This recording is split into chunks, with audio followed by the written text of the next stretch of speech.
Good morning, everyone. This is time to start, so please take your seat, take something to drink, and we'll start in 1 minute. Thank you.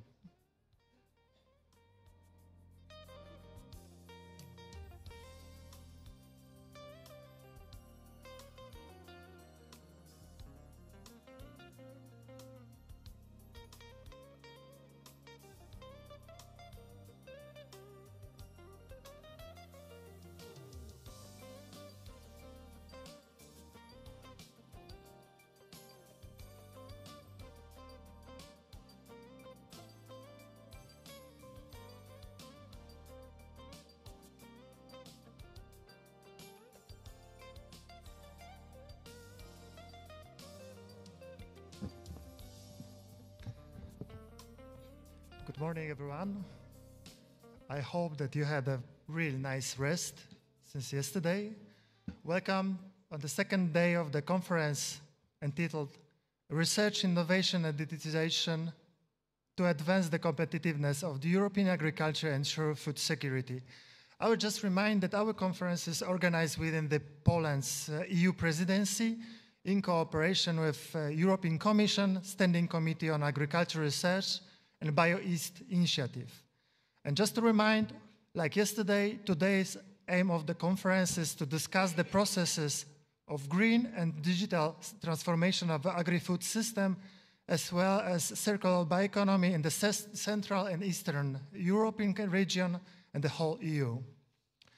And yesterday we had a setting the scene and a nice presentation within giving us a policy outlook. And today we'll have more practical outlook sessions. We'll have a session about the digital transition, agricultural knowledge innovation systems, the food systems, but also practical session on the bioeconomy. So let's start. We'll start with the plenary session 1, which will be devoted to the governance for digital transition for agri-food sector. And this session will be led by Justyna Cieślikowska. Justyna, the floor is yours. Welcome.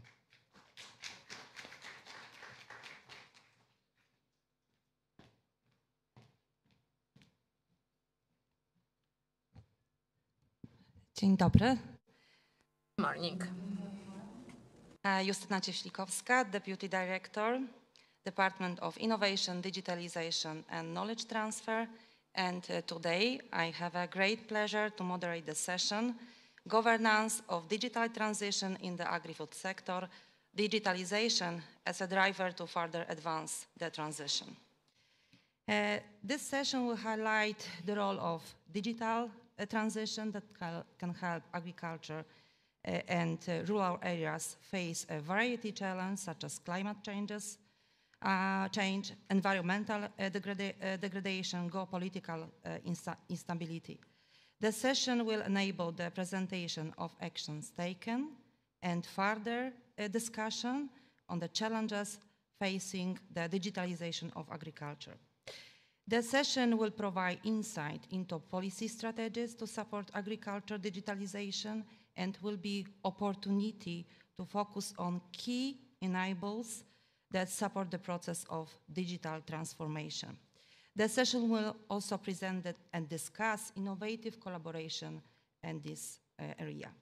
And now I would like to invite our honorable panelists, Ursulia Frison-Samogi, Head of Unit, Director General for Agriculture and Rural Development, European Commission.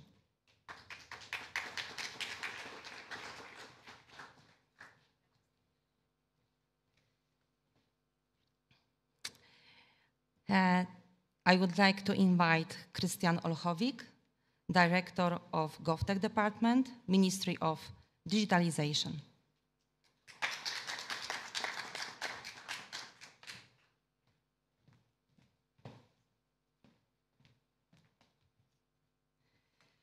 Yes. I would like to invite Justyna Jasiewicz, PwC.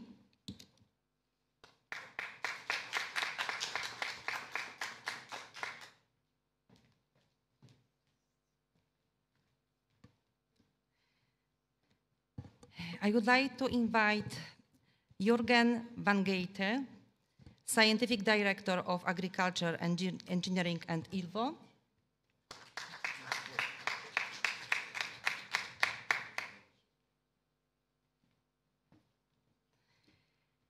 I would like to invite Marcin Pluciennik, Poznań Supercompacting and Networking Center.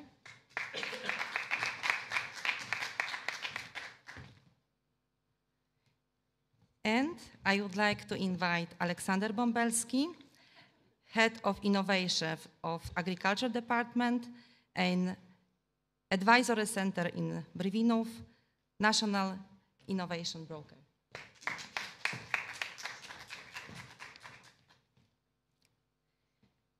Yes, and this session will be provided with the leading question: what support instruments are needed to accelerate the digital transition in agriculture and for rural areas? And first, I would like to invite Orsolia to make presentation on digital support and instruments on European level. Orsolia, the floor is yours.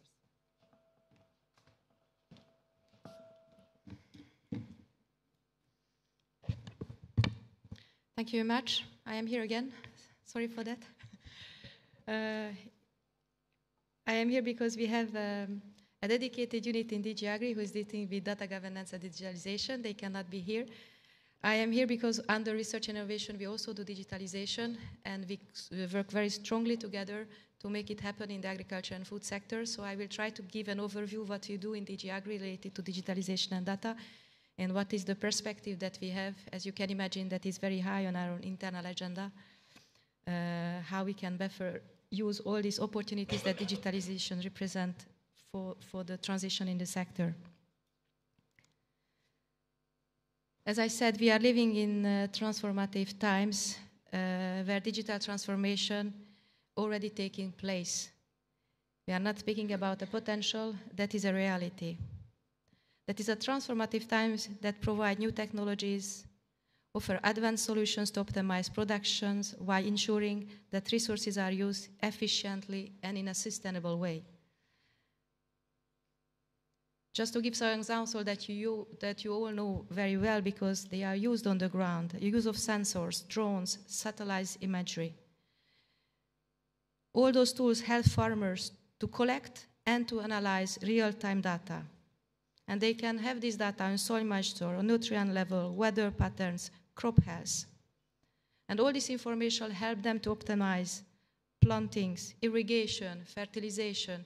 You remember the discussions we had yesterday and the challenges that we have longly discussed. All this data, the digitalization tool can help farmers to make better decisions.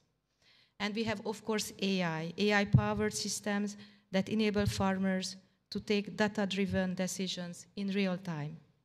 Those are our opportunities. And what we try to do at the European level is to see how we can enable farmers so they can have access to these new digital technologies. I lengthily spoke about the vision yesterday. I will not repeat it here, but inside of the enabling factors, yesterday I mentioned research and innovation and very shortly digitalization. Those are the two tools that we see as enabling factors with knowledge to reach the objectives of the vision by 2040. That is the way that we can join the different objectives that I have stressed yesterday, having competitiveness, resilience, sustainability, fairness, all together at the same time, and that we have a future-proofed agricultural food system for future generations. And in fact, as I said, digitalization is a driver. It recognizes the role of the digital technologies, of emerging technologies, such as AR, combined with Internet of Things data to enhance farming practices. As I said, whatever we do in the perspective of vision is to have something concrete, a concrete action that we can drive. In that case, digitalization as a tool so we can achieve the objectives that we have defined. And for that, what we need to do is to create the right conditions to allow that new technologies can be easily and quickly accessible to farmers, and that we can deploy at a wider scale. And for that, we need also investing in connectivity, investing in long life learning, on digital trainings, advisory services dedicated to digitalization, and also testing new technologies. By testing it, we enable that later on they can be upscaled at a higher level. So what we have as one of the action of the vision is having a digitalization strategy. And we are working on this new EU digitalization strategy currently in DG Agri in cooperation with other services. And of course, we don't start the work just this year. There is a long-standing work that has started with a very strong cooperation with the GRC and other services of the European Commission. We had a foresight document prepared in 2023 to see what are the foresights from digitalization perspective by 2040, and we are having an ongoing study to see digitalization in EU agriculture, to see the state of play, and by testing in different member states and screening in different member states the situation. And based on that, the aim is to have, by the end of the year, the new EU digitalization strategy. And related to that, we hope to have in our Agri-Food Days, as we used to have by the end of the year in December in Brussels, a session dedicated to digitalization once again. That is now, it would be the third year that we are having a dedicated session in the Agri-Food Days dedicated to digitalization. As I said, I am here to speak about CAP funding and Horizon funding. And in the next two slides, I will show you the two pillars of our work. So what do we do under digitalization under the CAP currently? And there you can see how member states see digitalization. They need to have a digitalization strategy. They need to develop the digitalization strategy that is also taken into account in our EU digitalization strategy that we are preparing. And we are seeing how member states are using these digital tools across the different instruments that we have in the CAP. And there you can see the different instruments when we see clearly expressed by the CAP strategic plans the use of digital technologies. And when it comes to Horizon funding, we have a wide range of different topics that we have defined to be able to cover the diversity of our farming system, diversity by scale, diversity by sector that has different needs, and also the broader context, as I already said yesterday, the rural context. The question of connectivity, how we can provide these digital solutions if we do not have speed access to broadband, a real issue in rural areas where most of the time agriculture takes place. Even if you can have a village that is connected to high-speed internet, it might not be the case on the field. How farmers can concretely use those digital solutions if there is no digital access. How to provide solutions to small farms, how to adapt the digital solutions that we develop to their scale. If it costs too high, they will not invest in those digital technologies. They will not be able to invest in those digital technologies. So digitalization in that case will not enable them, but we might increase the gap. That's why we are so strongly focusing on several sectors and on small and medium-sized enterprises also. And as you can see, and I am sure you have heard about it, we are very strongly working with member states, and we are having several partnerships under Cluster 6, under which we are having our intervention area 3. Yesterday, we already discussed about the partnership on agroecology, but we are also in a finalization stage for setting up a new partnership, co-funded partnership on data. We hope that it will be launched in a coming months. And that will be a major tool when we will cooperate with member states, and all together we are setting up the tools. We are testing interoperability solutions. We are testing AI solutions. So that is the way that we try to contribute to this digitalization turn that we would like to take. And on the screen, you can see some of the projects that we are financing, not all of them. We have a fact sheet when you can have all of them, but here we just mentioned some of them. And you see in the different direction we work, whether to work on creation of models to determine environmental practices associated to the horticulture sector, and to check the fruit cracking. So very specific, some of the topics that we have, that is the crack sense projects, for example. So we have very wide projects as the data partnership, and we have very small one dedicated to a very punctual issue that we have in a given sector. And before concluding, just some key points. Digitalization is already happening. The question is how we can enhance it in a way that is not unevenly developing across Europe and across the sectors.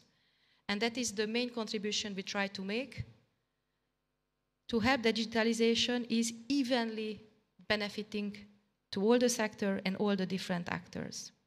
We still have barriers, and I am sure we will be able to discuss about it in the panel. Barriers are related to costs, the complexity of the tools that is also related to knowledge, connectivity, as I already mentioned. Those are among the barriers that we are facing. Yesterday we discussed also about trust. When we speak about data sharing, data use, decision-making tools that will help farmers to take evidence-based decisions need trust. We need to collect and share this information. We can build up tools that help farmers to benchmark their practices against others and can develop new innovative solutions adapted on the ground that works elsewhere. But for that, we need trust when we share this information between us. And we also have, of course, regulatory requirements that we need to respect, and also we are building, as you know, in the recent years, we have worked very strongly in this regulatory framework to create an enabling environment, but a protected environment for digitalization in Europe. And as it was also said very nicely yesterday morning, cooperation is key, also in the face of digitalization. And that would be my final word. Thank you very much.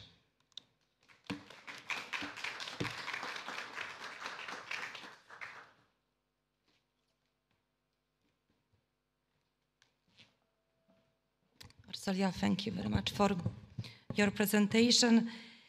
And now, from European level, we go on national level, and I would like to invite Christian Olchowik, Director of GovTech Department, Ministry of Digitalization, who will present and provide insight on policy strategies, actions, initiatives to help digital transformation on national level at Poland. Christian, the floor is yours. Dzień dobry Państwu. Good morning, everyone.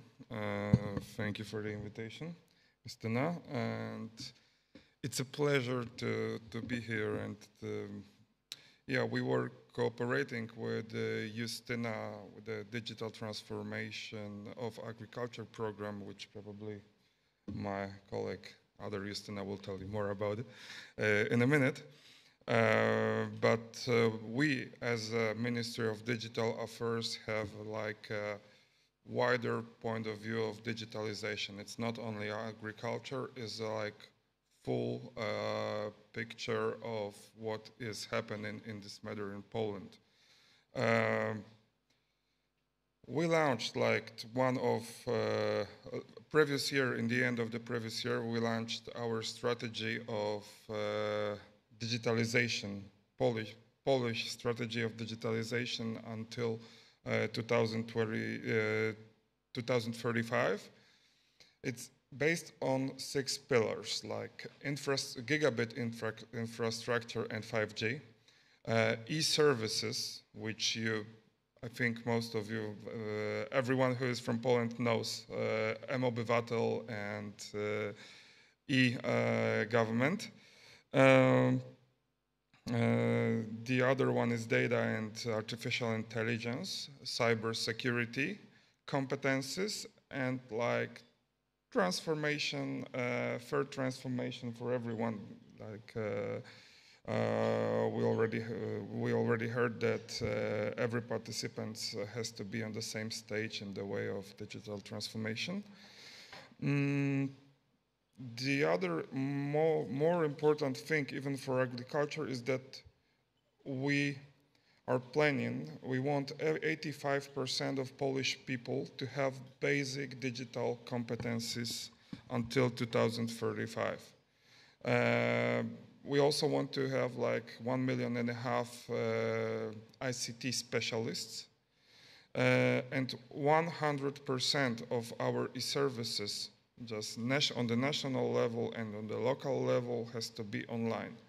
Also, local governments will work on like centralized electronic document management system.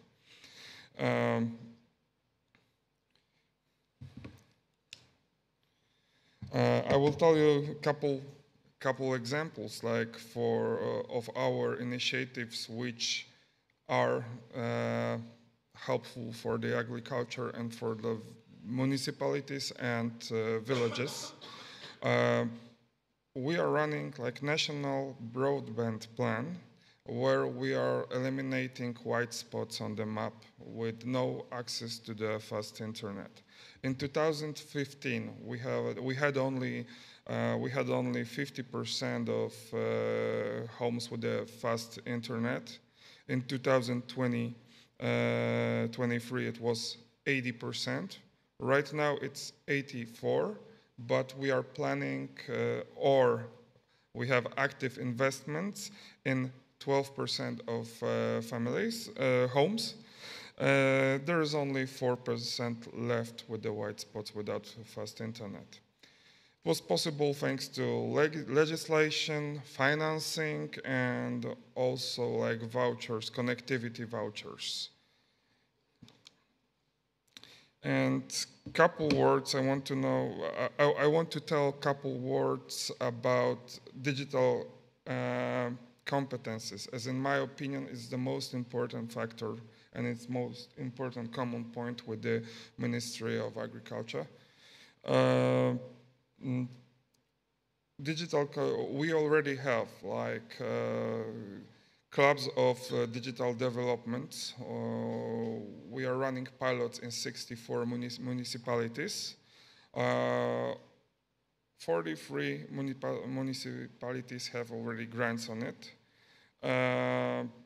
We have local points in the libraries where we have workshops for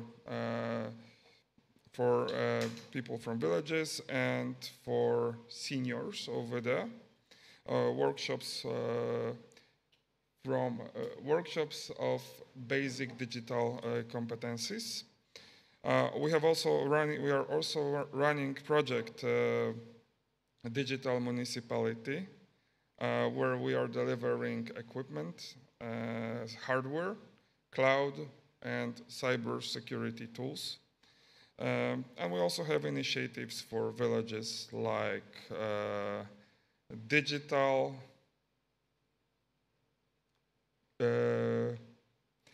cyfrowe koła gospodyń wiejskich. Let's say it in Polish. Okay. So this is more or less what we are working on right now, and working on in the way Ministry of Digital Affairs and Rural Development is doing in their way to digitalize it. Thank you very much.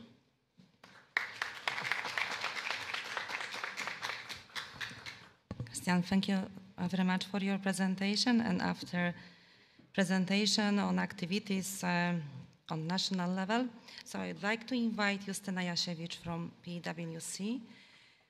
She will present how Poland and Europe are cultivating the future of farming under the technical support instrument aims to provide support for digital transformation in Poland.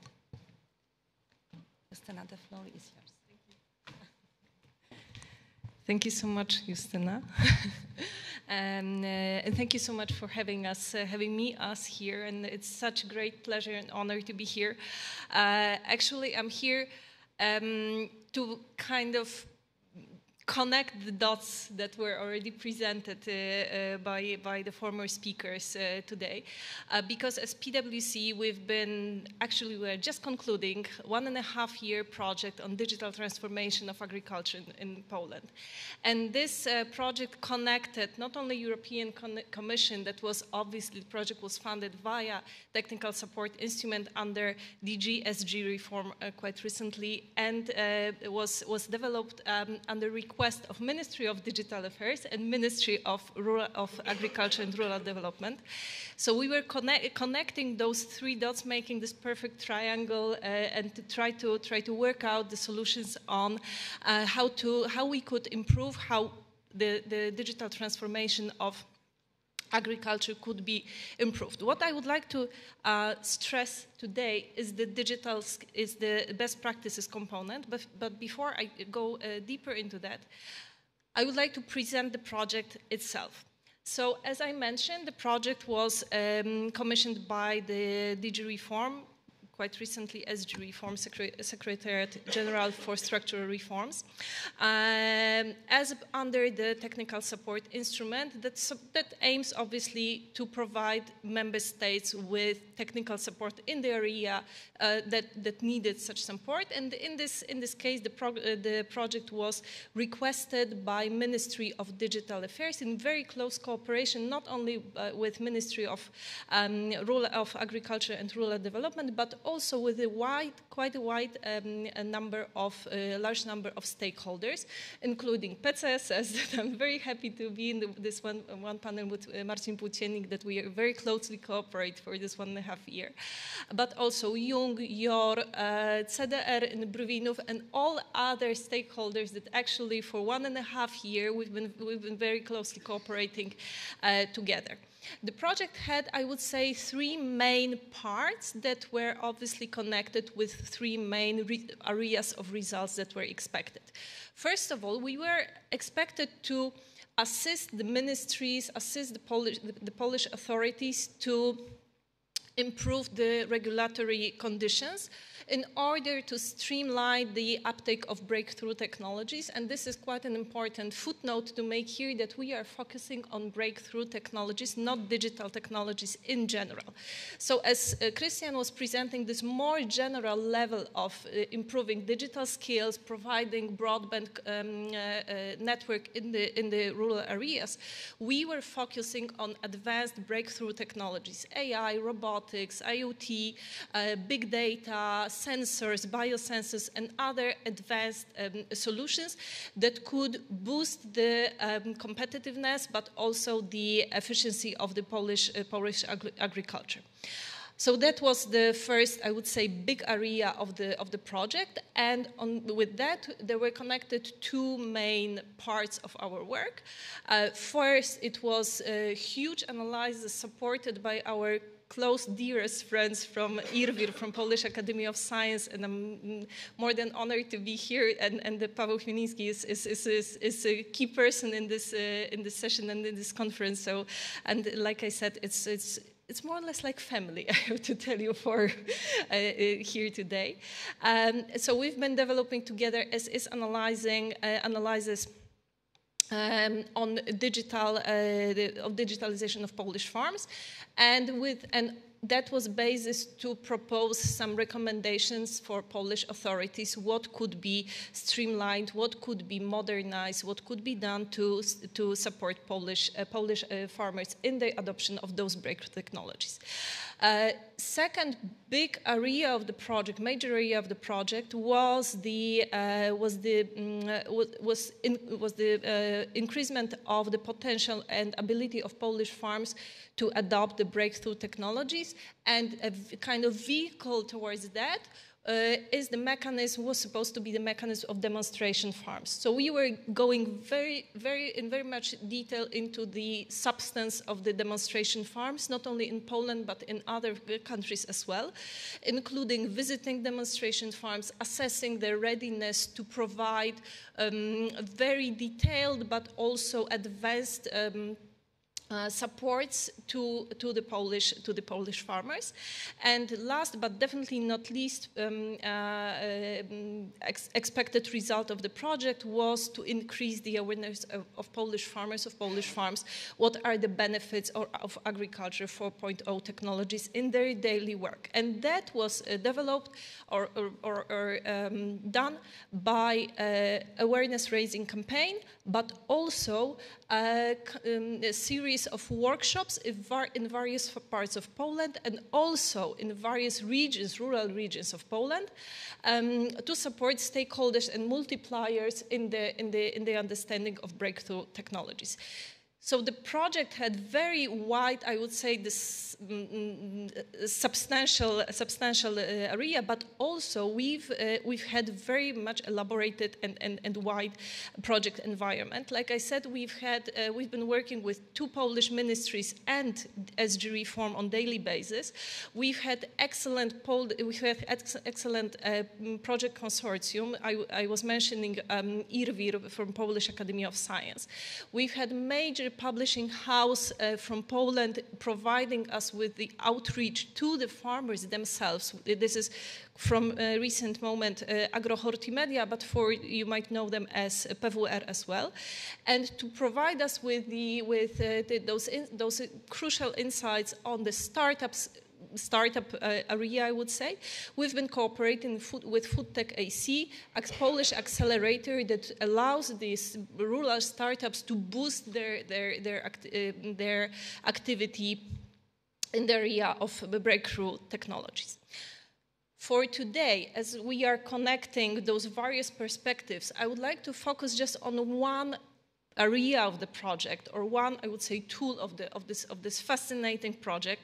And for 18 months, we've been not only being in this Polish context of what to do to streamline the digital transformation of the Polish agriculture, but we've been working in international surrounding, I would say. As a global company, we have this great comfort and opportunity to have experts all over Europe or all over the world, and we've been using that vehicle to support Poland with the expertise from Netherlands, France, and Germany to not even compare, because this is, you can see the basic data about those 3 countries here in the slides. What are the huge differences in this landscape of agriculture between the countries, not only meaning the number of farms, but the size of farms, the number of demonstration farms,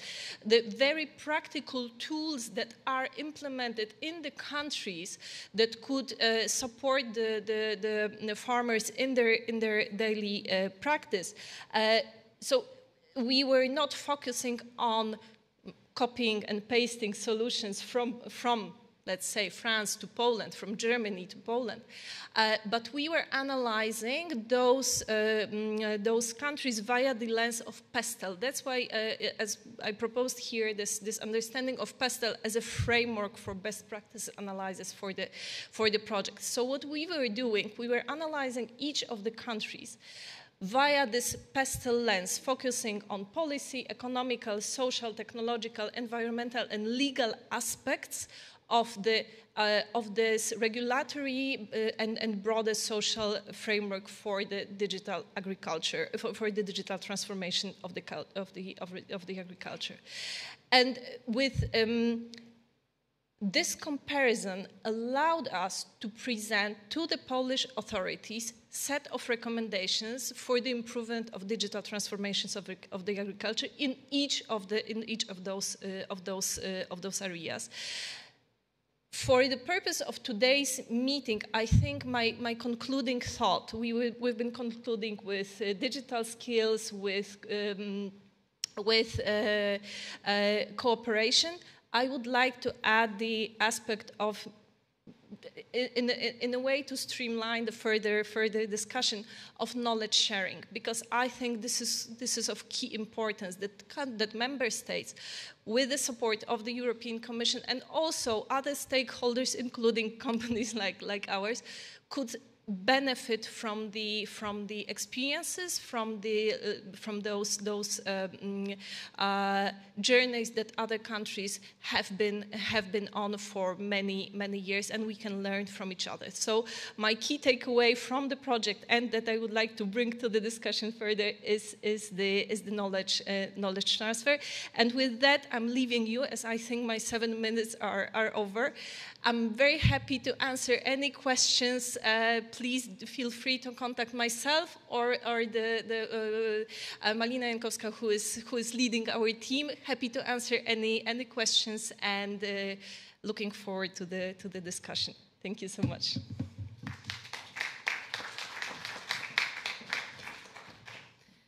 Justyna, thank you for your presentation. And now we would like to discuss more on other instruments and initiatives that could support the digital transition in agriculture. And now I would like to invite Jürgen van Geiten from ILVO. He is the coordinator of the Common European Agriculture Data Space, and he will present key initiatives on data sharing and management, and as well on data governance. Jürgen, the floor is yours.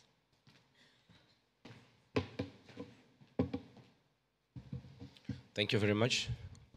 First of all, I want to say that I'm really honored that you invited me to speak about these initiatives, these major initiatives. Some of them were touched upon already, that should accelerate the agri-food digital transition.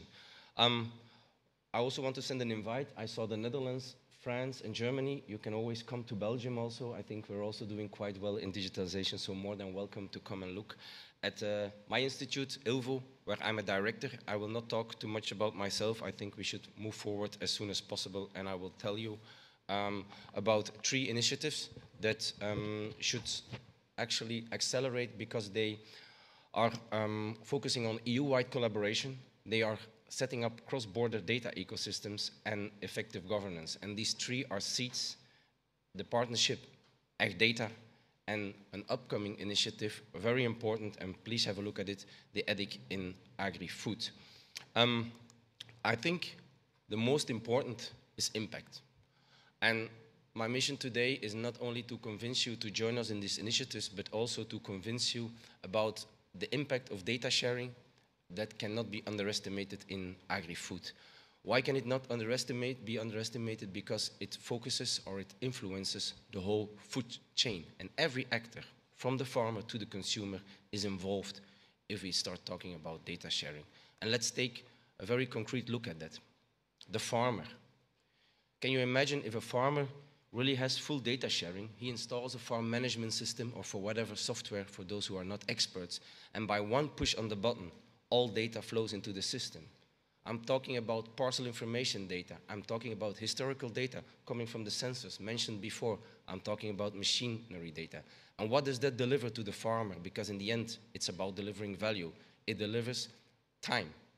In 1 minute, everything is solved. Otherwise, he loses half a day. And once he has this data in, he can move to the next step, using it to do better management, to take better decisions. This is the value for the farmer. But not only the farmer, machine manufacturers. Can we finally, through data sharing, make the smart machines? We've been talking 10 years about smart machines. In Belgium, we're dreaming of a machine that can understand our environmental rules, because let's be honest, they're so complex that you need a PhD to understand them. So what if this spreader, or is the fertilizer, automatically knows how close he can go to the water, which nozzles you need to use to follow the environmental rules and to do the things that Europe expects from our farmers? That is what we need, and data sharing can bring that. If we take one step further in the chain, processing. In Belgium, and I think also in Poland, we're strong in potato production. If these smart factories know beforehand which quality is coming in, which size is coming in, and we are testing at the moment with smart machines that are sending this information with consent of the farmer to the smart factories. If they can only make 1% of efficiency gain, we're talking about huge values. But also, for instance, slaughterhouses that get information about the welfare of the pig, the size of the pigs coming in, and even better, they can send this information back to the farmer to make his management better. That is what we are aiming for. Retailers and consumers. What if a consumer on his app does not just see the average impact of the food he's buying from average data sets that we have access to, but he gets the data directly from the farm. So that makes it possible for farmers to compete on this data, for processors to compete on this data, because they will not using average data, they will using real data, coming from real farms, coming from real processing. Of course, very important, the government. In Belgium, we apply rules mainly by saying, we call it calendar farming. I don't know if you know the term, but it means that we say from today you can fertilize. Tomorrow you need to stop fertilizing. I mean, is this managing? I think we need to move to a place where the farmer gets control again. He can do his management and he can prove to the government that he's doing a good thing. If he's using data sharing, he can show at the end of the year how he maintained the quality of the soil, how his sensors are proving that he improved the water quality, and you give the power back to the farmer. By good management, he can show that he's doing good things for the environment while running his business. And that is what is truly policy, data-driven policy, giving the management back to the farmer. And finally, or not finally because I have one more, the researchers, of course, all the researchers, if they can get access to the data available, of course, anonymized and in the right way with the consent of the data owner, we would have a tremendous acceleration in Europe on what we can develop on AI and maybe get back in the battle with our competitors. And finally, everything what has to do about data sharing is about data platforms and the AI applications that we put on this. These data platforms are now mostly still working, I will explain it later, at the national level. We need to be able to scale all over Europe. This is why data sharing is very important. If you have a startup in Flanders, you should be able to use the data in Flanders, but also use the data in Spain. Otherwise, you can never scale at a European scale and not beat the other startups coming from other from other continents. What do we need to achieve this? 4 components. We need access to qualitative data. We need security, trust, and fair use of this data, interoperability and scalability, and we need also a core of this discussion, clear governance. And you know what? We have it. Because we can say a lot about the European strategy for data, but it is delivering these 4 components. And if you look at the apps that they are installing, they give us the tools to make it work. But then, if you step back to the reality, I started with my first slide. Where are we now? Yes, we started in a good way. We gave apps and digital applications to our farmers. But we gave them an app for each thing that they need to do. We gave them apps, more apps, more apps, and more apps. And our farmers and also the business around the farmers are overwhelmed by way too many applications not working together. So what we created is too many applications, too much complexity, fragmented data, and no possibility to reuse the data. And if you can't reuse the data, you cannot accelerate in AI applications. So what do we need to solve this? Some buzzwords are really good solutions, you know, if you take the time to analyze them. And one of them are data spaces. I know if you ask 12 people about a data space, you will get 13 different answers. But the concept of a data space is very nice. And I think I don't need to convince anybody here. The most important data space of the 9 that they are developing is the one of agriculture, of course. But it would be nice if it also cooperates with the other ones like energy and health, of course. So what did we do? We are building this data space from the 1st of April. We are building and deploying an operational framework for secure and trusted data space for agriculture. It's called the Common European Agricultural Data Space, CEADS, to pronounce it. And it has started, and we're really building it. And maybe you say, yeah, just another European project. But it is not just another European project. It's an initiative to stay. We are already having, in a preparatory action, more than 400 data sharing initiatives. These are small initiatives ready to join us. Some of them are just small farmer groups exchanging data. Others are very mature platforms. And maybe you would ask yourself, do they already exist, these platforms? Yes, they do exist. And I will, of course, promote a little bit also my own country. But there are several ones. There's in Belgium, there is Just Connect, which is the Flemish agricultural data space. And we have, I checked it yesterday, 3,500 farmers connected to it. And we have now more than 80 businesses sharing their data through APIs on our platform. 3,500 farmers in a small country as Belgium or in the Flemish region. This is nearly 20% of the farmers joining us. But we are not alone. Here I share with you the list of all other platforms in Europe who are more or less on the same track. Some of them are more mature, some of them are less mature. Our platform has a sustainable business model. We're well on track. We have a good support of all actors, business, government, and research. There's Joint Data, very successful platform also in the Netherlands. Argonaut, Triton, I will not mention them all. Agin is a more European-wide data platform developed by the machine manufacturers. But what is important, we're not just developing this data space out of the sky with fancy technology. No, we're doing real things. We're building step-by-step connections with other platforms. We connected with the Finnish, we connected with, can you believe, even with the Wallonian region, the other region in my country, very difficult in a federated country like mine. We connected with France, we connect with Slovenia. So more and more we are building these step-by-step connections. And how are we doing this? By very concrete projects. So we are building first a data space on potato data with Finland, and we now are also expanding to Poland, and I have to thank my colleagues of PSNC because they are helping us strongly to connect with the Polish platform Edwin, and we are using the agricultural information model which was developed in the Demeter project, but which is very useful and that we are very motivated to scale it into the data space. So already Poland is getting connected there. So, and in the end, this is just a drawing. We want to build all these connections bottom up. And yes, we will also develop fancy new components to accelerate this. But the most important is building real use cases, building real business values between all these platforms. And then to prove that we can create interoperability, business value, policy alignment, and first of all, data sovereignty and fairness and control for our farmers. Because I don't want to be dramatic, but we are in a very important moment. If we don't take control of the data now, by the data owners, we will lose control and other players will create value out of our data and sell this value back to us. It's already happening. We are calling it data colonization. We need to take control of our data, create our own AI models, create value within Europe. But a European agricultural data space, where am I in time? Okay, I need to speed up, is not enough.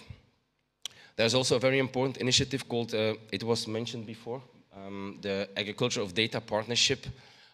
It's 300 million available for more than 72 partners and 24 countries. I will directly cut to the most important thing. This project, and it's not easy to get that installed, is aiming at a tremendous amount of use cases. Why are these use cases super important? All these use cases are cooperations between partners on data, where data is being exchanged. And we want to connect all these data with the common European agricultural data space. So a good cooperation with this project and a big amount of use cases that are deployed there is very important for us as a data space. But then, coming to the end of my presentation, maybe the most important one, and I hope you still have some time to focus, the EDIC, the European Digital Infrastructure Consortium on Agri-Food. I always like to start with the why. Why do we need another complex thing like EDIC? I don't know for who knows it, who doesn't know it, but we do need it. Because the previous speaker already convinced you, I think, that Europe is at a crossroad and that digital transformation is a strategic need that we need. But we urgently need more qualitative data to develop these AI solutions. And the problem is that we have fragmented infrastructures and that I truly believe that member states cannot solve this on their own. We need to work together. And an EDIC is the possibility where member states will be able to work together. So it's setting up a joint action and an investment, really cross-border digital infrastructure that will be built by the EDIC. Our mission, I think by now everybody knows we need to reduce administrative burden by the farmers, but also by the businesses. So that's the first focus strategic objective. Secondly is get more of all this promising technology really adopted so we can work more sustainable, but also increase the competitiveness of our European businesses. And finally, I already pushed it a lot, data accessibility. Well, to make you focus on it, I have all slides double, don't know what happened. What will we do in this EDIC? The first thing we are aiming at, we are going to try to put a digital farm ID in the market. It's an EU-wide digital identifier. And no, we're not going to overrule countries or players that already have something. We want to link the existing systems together. Where it's not existing, we can create something. Where there is already a digital identifier, like in Belgium or Austria, we will work with this already out there. It will link with the digital identity wallets, and it will enable cross-border data sharing, and it will, again, reduce administrative burden. What will we do after that we have developed an EU-wide identification system for farmers? Actually, I don't know, and my time is short, but in my country and in many other countries, farms have many different identifications, and it's quite a mess for businesses to make a separation between all these different IDs for farms. Once we have this ID that is EU-wide used, we want to do new deployment actions. I just put it some extra things: digital passports for parcels, more interoperability between the applications, AI-powered risk and early warning systems. It are just some examples. Maybe the most important, who are the countries that are already there? We're talking to France, Flanders, Romania, Croatia, Italy, Slovenia, Netherlands, Spain, Austria, and Germany. Recently also to Sweden and Finland, but we are glad here officially to invite Poland to join us. The red ones are the ones that are already fully decided to join the initiative as a member state. Why should you join it? You can share costs and you can gain efficiency.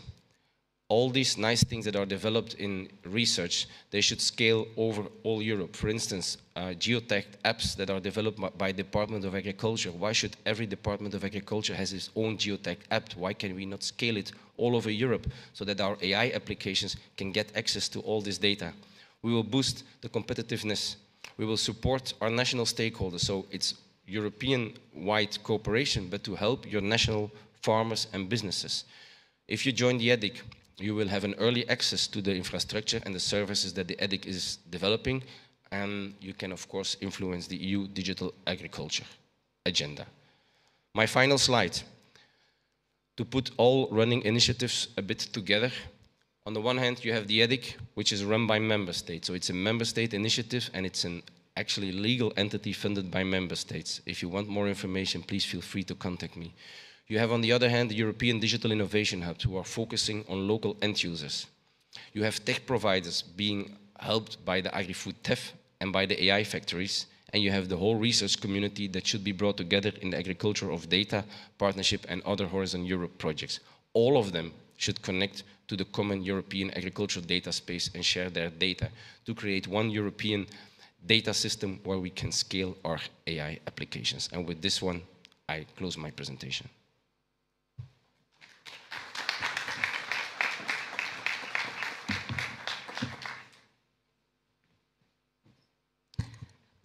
Thank you, Jürgen, for this excellent presentation. Yes, and now I would like to invite Marcin Pluciennik, who will present another initiative, a European initiative, to support companies in testing the latest robotic and artificial intelligence-based solutions in the agri-food sector. Marcin, the floor is yours. Welcome. So it's really my honor to be here among some such distinguished speakers. And so I will present complementary initiatives to what Jürgen already said, and somehow it was introduced on previous slide. So it's not a project, it's another initiative to stay as well in Europe. So this is the flagship initiative in Europe that aims at supporting the digital transformation by validation of the company's products based on AI, robotics, before going to the market. So basically, the future of agriculture is changing at a very rapid rate. And So with the new technologies for Agriculture 4.0, we will say in a moment about Agriculture 5.0, including like Internet of Things, big data, AI, robotics, we really need to have the way to shorten the time, basically to get products to market. In Europe, in general, we have really excellent basic AI and robotics research, but we have to have the way to scale up. We have the way to really be competitive. So companies, and in particular in Europe, we are saying about the innovators that are mostly the SMEs, really need to be helped to bridge the gap from research to go to the market. They need to be able to test and scale and validate digital solutions in really different conditions. So they need to be also supported basically from this security, including the cybersecurity perspective. Also, they have to understand the complex ecosystem of all the standards and regulations.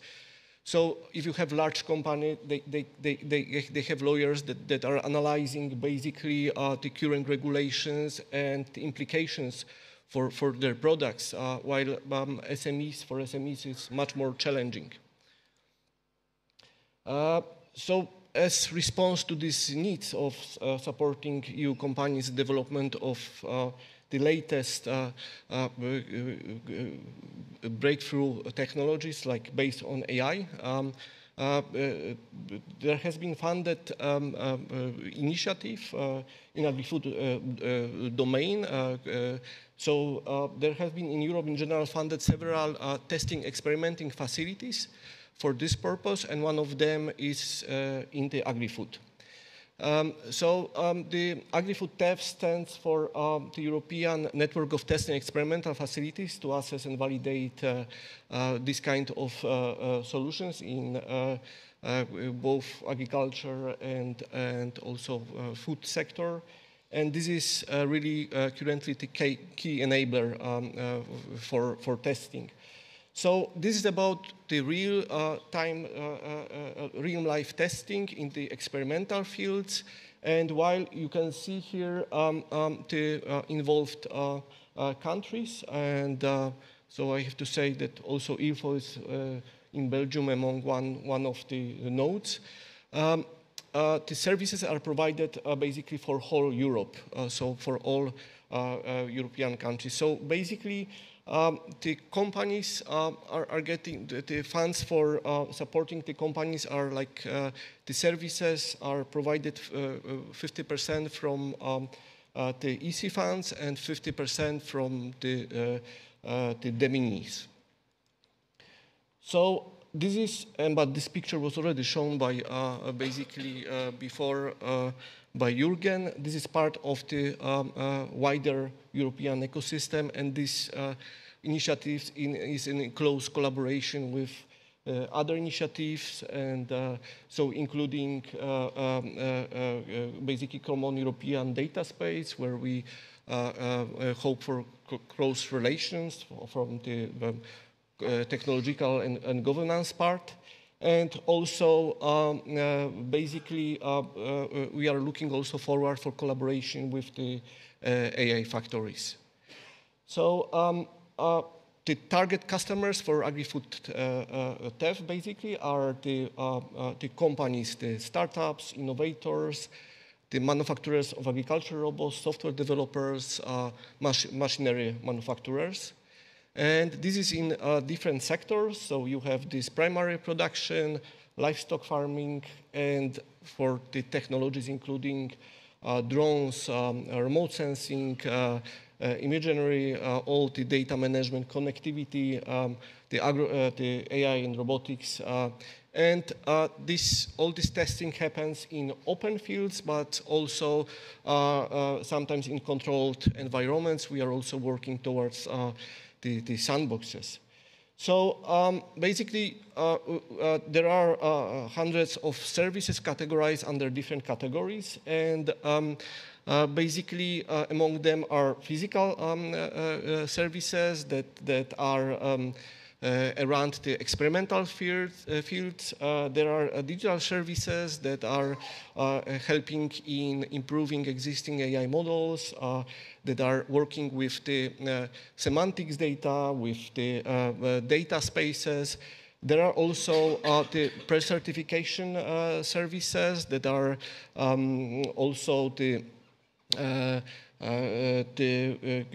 ones related with the business models and also with the specialized knowledge. So we invite you to go into the catalog of those services that are categorized under the different categories.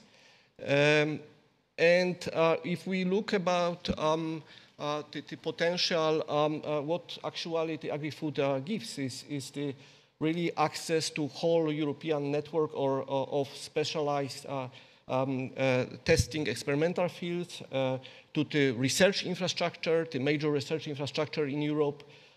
Basically, it gives a lot of the opportunities. So for promotion of products, services, so for development of further really market-oriented products.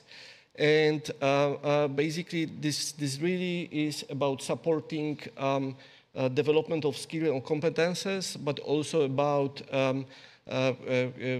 business and technical consulting.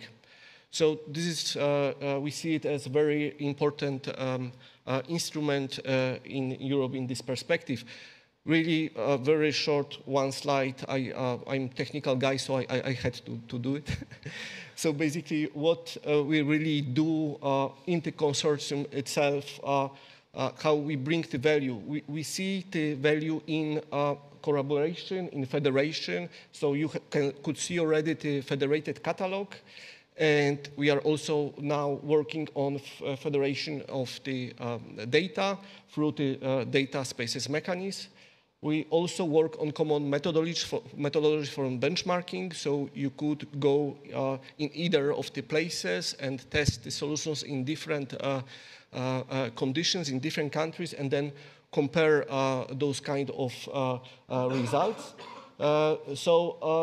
Basically, we think of the monetization mechanism and on the sustainability for the future, how to sustain and what is the best business model to sustain the assets we have together, the data we have together, and how we can move forward, really to give Europe the chance to be on the front on the new solutions. So coming closer to the end, also in Poland we have the node that are three partners: Łukasiewicz, Poznański Instytut Technologiczny, Poznań Supercomputing Networking Center, and Wielkopolska Agriculture Advisory Center. And in Poland, basically, we provide wide range also of the services, like in the other countries, focusing on the computational and digital services, but also allowing to test things in real conditions.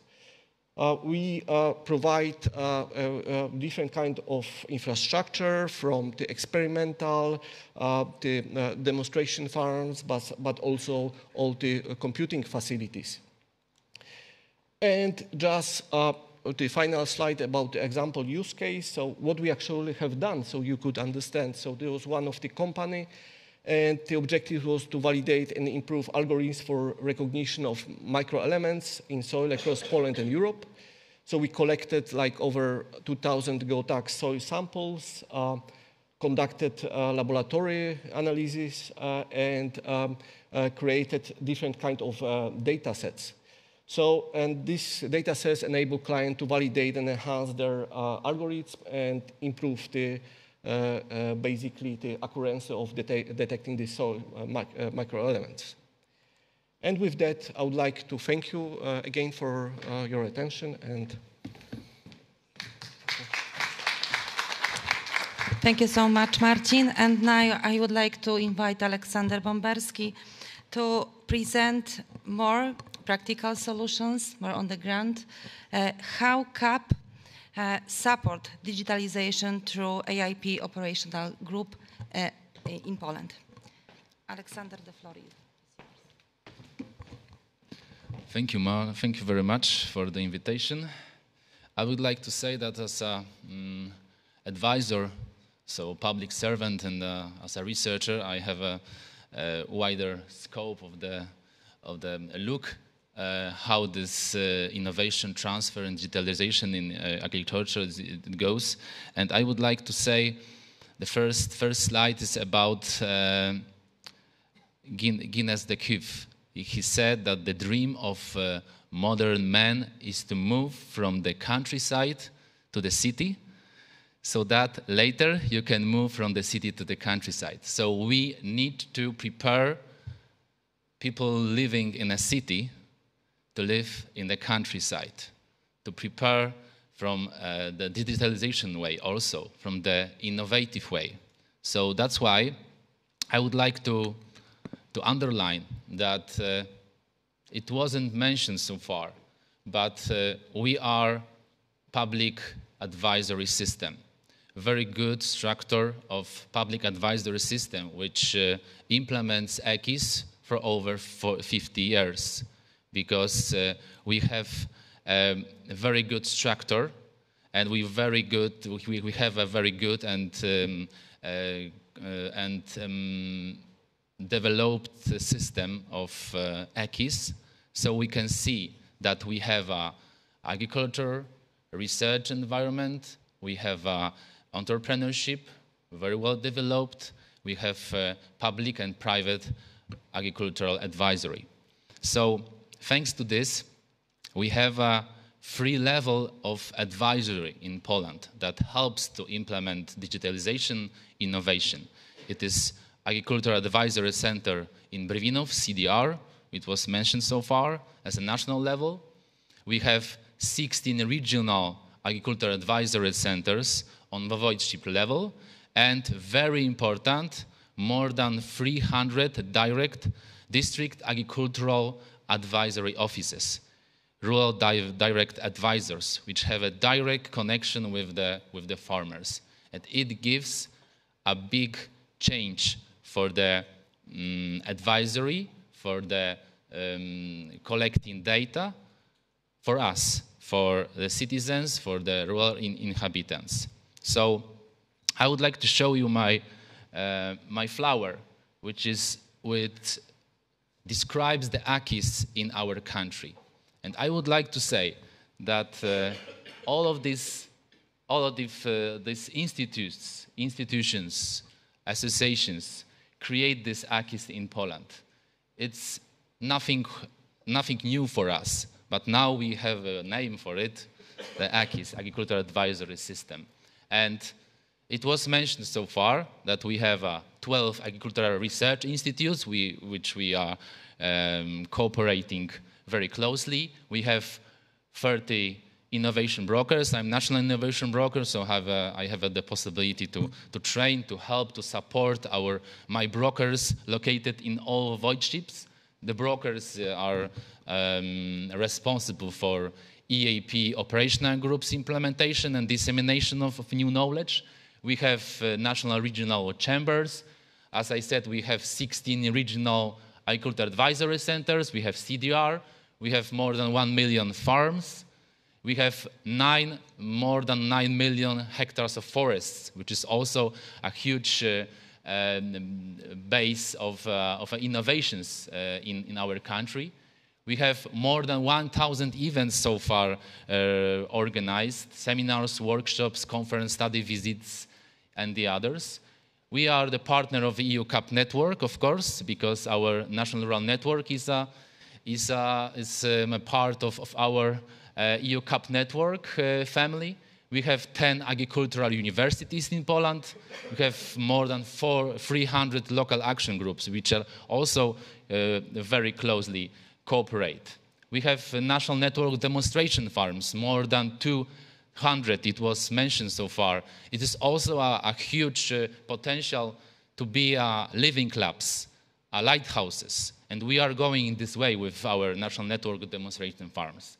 We are in the UFRAS board. I am the UFRAS board member. Also, systematic financing by the Ministry of Agriculture. Every research institute has a financing for the AKIS. We have more than 1,300 active national network partners. We created so far 438 operational groups. Yes, it's also a huge, a small AKIS in this our big AKIS family. Yes, we have 40 regional national CAP network coordinators, advisors which implements projects supporting AKIS. For example, Modern AKIS, Attractis, EU Farm Book is a project that implements AKIS and implements, of course, digitalization. Yes, because digitalization couldn't be implemented without well-functioning AKIS structure. Yes, we have more than 500 events organized under our network. And as an innovation broker, which is because to my mind is a very important vector, very important factor in our AKIS system and implementation of digitalization, is an innovation broker based on a public agricultural advisory system. An innovation broker is public, as I said, is credible, advisor, is a project manager, and is a consultant.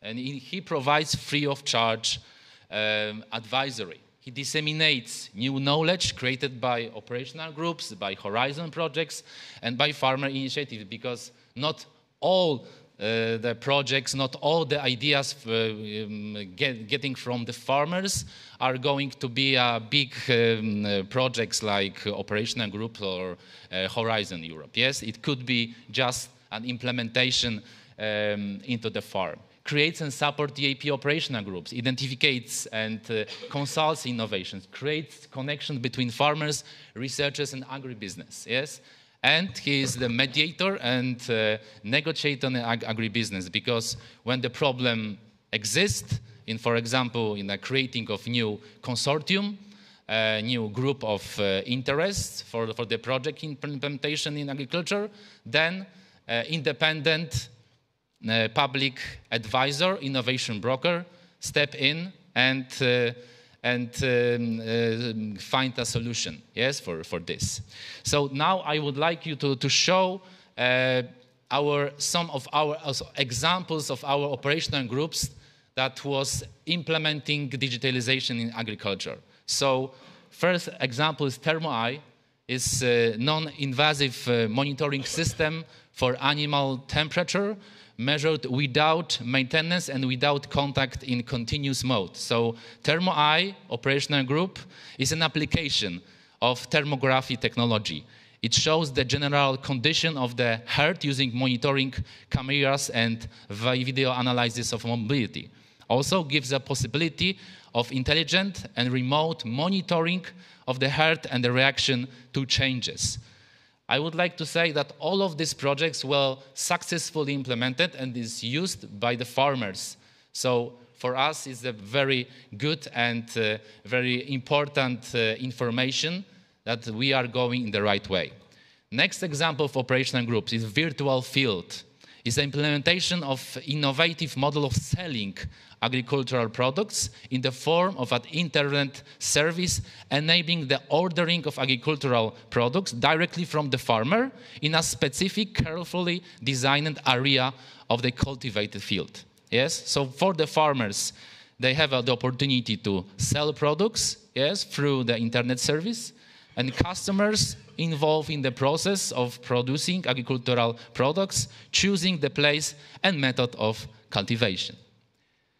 Next example is Teledis, implemented also by CDR and our friends from research institutes and regional agricultural advisory services, because it's very important for us to create multi-actor approach. Yes, without farmer, we couldn't create any of very good AKIS project, very good AKIS-oriented operational group. So first of all, we start with the farmer, with his needs, with his challenges, and try with the researchers, with the advisory system, with the agribusiness, from farm to fork, implement all the needs, and then implement the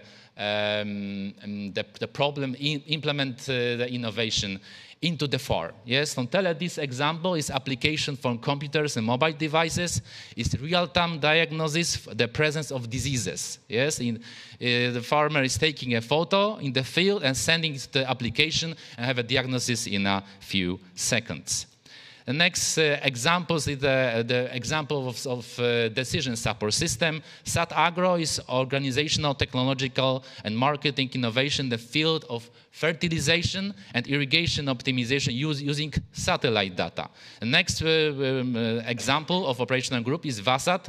Very similar, is the development of an algorithm for planning phosphorus fertilization and an algorithm for generating a map for variable seed sowing based on the synthesis of soil and remote sensing data. And Agronauts, also very similar projects, is the development and implementation of technology for diagnosing the nutritional status of cereal plants with nitrogen and phosphorus using satellite data. Another very interesting digitalization project is AKETA. AKETA is optimization of mealworm breeding, Tenebrium molitor, based on a digital breeding model and artificial intelligence. And it's a module for optimizing mealworm breeding, an IT system supporting breeding management. Scan Spectrum operational groups is that developed measuring equipment, very, very simple, which you have in hand, which will collect data on the nitrogen content of plants, plant moisture, and stress index based on the spectrophotometry technique. And the last example is digital farm management, which is for the innovation digital tool enabling fast and accurate management of high-quality turkey production. Yeah, the system automatically controls individual facilities, taking into account the best parameters from all facilities and automatically recommends for the farmer, for the breeder, solutions regarding climate, health, nutrition, and greenhouse gases. To conclude, I would like to say that the most important thing in the AKIS and digitalization implementation is multi-actor approach. Yes, the multi-actor approach model of AKIS was from the beginning the most important point of knowledge transfer in Poland. Farm advisory system in Poland is very important, it's crucial for implementation. The checked good ideas that could be implemented into the farm. We have 12 agricultural research institutes, which is the source of a very huge, very good quality of knowledge. It's also important to say. And experience in AKIS creation for over 50 years, yes, because we are implementing for the 50 years. It's nothing new for us, but now we would like to face the challenges. The challenges, how to reach the others, how to reach the late adopters of innovations, yes, in the AKIS system. Financing is a game changer. We have very good financing conditions from the Ministry of Agriculture, from payment agency, for example, Agriculture 4.0, and we have innovation brokers who has the factor which is moving between all of the AKIS actors. Thank you very much. If you have any questions, I'm at your disposal. Thank you very much. Thank you. Thank you very much, Alexander, for your presentation. And now, one question to our panelists. I will start. Okay.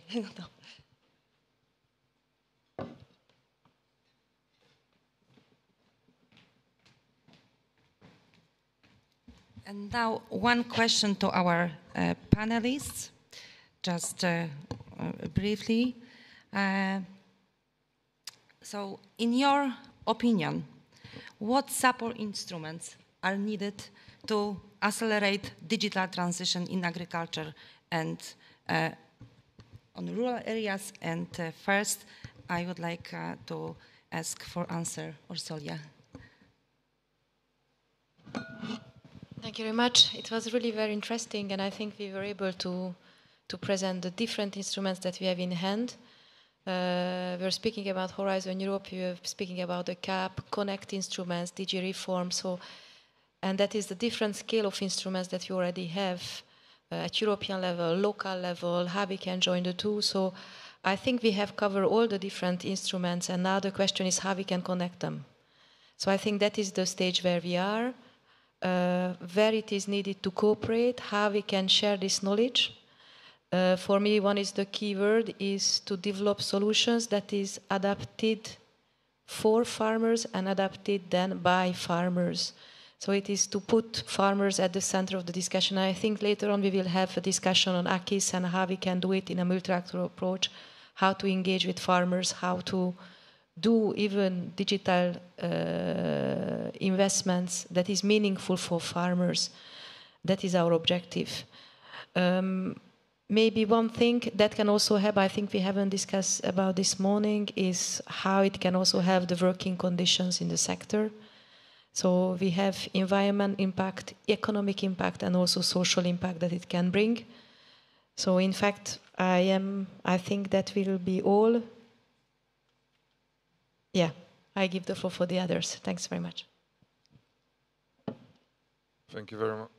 Thank you very much. I think this answer was pretty complete, and I also think that we already mentioned here a lot of tools, and I think most of the needed tools to accelerate the digital transformation of agriculture. And the point is how we connect them and how we implement them. There is also, we need to remember also about the diversity of the farmers, of the farmer environment. There is a quite difference between the leaders and the ones who are like small farmers from generation to other generation. They have like couple acres of fields, and yeah. So my answer is we have it all. Let's try to implement them and try to find a way to connect it all.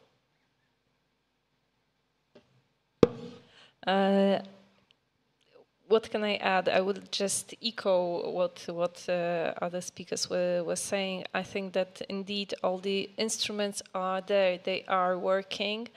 Maybe some of them could be a bit tuned to work a bit more efficient. However, the key importance for key observation from our experiences from the project that I was presenting is the knowledge exchange and facilitation of the experiences exchange, not only within a country, within a member state, but also between the member states, so they can learn we can learn from each other. And I think conferences like that, and huge congrats for the conference, are a perfect tool to start and to benefit this. Thank you. Okay. No. Hello. Okay. Well, I want to come back to something that I tried to stress in my presentation. We're really at a momentum now. I mean, there's a huge amount of data coming available, and I think instruments like those who are proposed in the Digital Europe program, so not in Horizon Europe, where we are looking at deployment, and especially, just to be clear, I'm not the chair of EDIC, but I'm speaking on his behalf. These kind of initiatives where member states are working together to take control of our data and to build applications on that, where they are offering, of course, the possibility for businesses to work with this, because make no mistake, in an EDIC, it are the member states that are in charge of what is happening, but companies, private players can also join once the EDIC is established. And what I really want to make people aware of is that this momentum is happening now. I mean, you speak about different type of farmers. I think we need to start thinking about what will be the farmer of the future, because the complexity of running a farm at least in my country, has been very, very high. We need to think how will farmers manage all this information that is available and all these challenges and how to match it together. You need to understand environmental rules. You need to understand the businesses. You need to understand how to take control of your data. Is this still possible, for instance, for a one-person-led farm? Do we need to think about new ways how farmers should cooperate, how they should move into further professionalization? Because if you want to take control of data, you also need professionalization. A small SME nowadays has a data officer, has a legal officer. All these very complex things are being channeled to specific specialists. And we are really asking sometimes the question, is this still possible for the family farmer as he's working now, and should we start thinking about new ways of cooperative? If you think I'm exaggerating, in countries already other players are coming into farming. Players that have good access to data, players that are now thinking maybe we can also do farming. Because why are many, for instance, processors working with farmers? I mean, at the moment, the risk is with the farmer. The farmer is producing the crops, and he is taking all the risks. Nowadays, with AI, you feel that more and more players have the feeling that they can take this risk under control. And the more they feel that they can have the risk under control, the more other people could start farming, or other actors could start farming. So I want to come back to my pledge. We need to take control of the farmer data now. We need to support our farmers how to get the value of this data, or I truly believe that other people will harvest the value of the data. And I think this is a very important thing to think about. Thank you. Okay. From my perspective, I think I don't want also to give a feeling that everything is already there. We don't need any further progress. I think, for example, on the European level, we have a lot on the data sharing. But if we go to the national level, I think we should have some instruments still to encourage, promote, and basically foster the interoperability standards and really the data sharing culture. I mean about whole culture of the data sharing, basically among data providers first, because how can we ask farmer to share the data if the several data providers that are out there are having issues in sharing data, and that they still are really, this is challenging. So I think at different kind of national levels, the initiatives that would support that would be very, very important. The second point is, I think we still need to work on really the data quality, data product quality.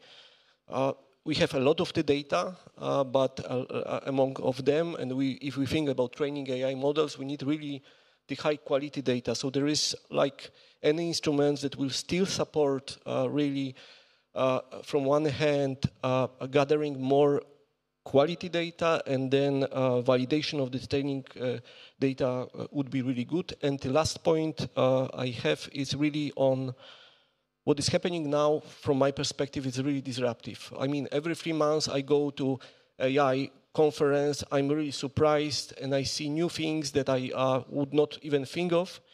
And even for us that we are on front end or even doing the technologies of the future, sometimes this is really sometimes surprising. It's really not easy to follow. I think what we need is instruments for education. I think we really need basically the radical changes in education system, so people that are not like us in this digital mainstream could understand all the benefits, but also how to benefit basically from those kinds of technologies, have to make the best uptake of these technologies.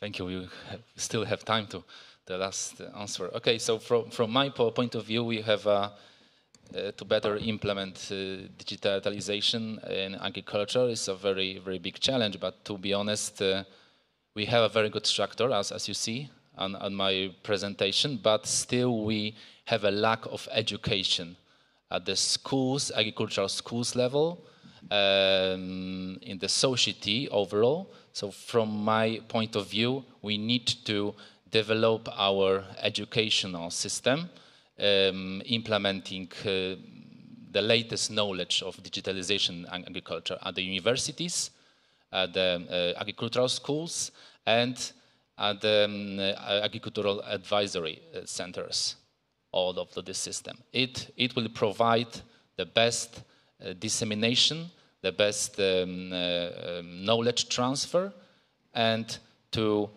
implement this knowledge from the very young stages of the farmers, for example, future farmers, young farmers. Yes, so it's the biggest challenge for us that we should now do this. Thank you. Thank you so much. Dear excellent panelists, thank you so much for this great session. So thank you.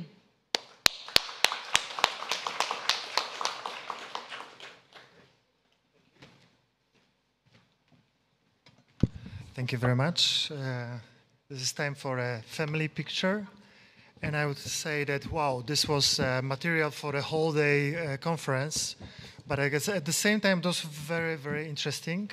So while my colleagues will take a picture, I will introduce the next session, because we had very good examples of the EU national from the industry, from the advisory level of the digitalization development, but connecting dots, we could say that this is for the systemic approach. Yeah, so like we have to think about in a systemic way, in the multi-stakeholder approach, and this is the good introduction for the next session, which will be on the system, agricultural knowledge and innovation system, and this session will be led by Anna Grodzka.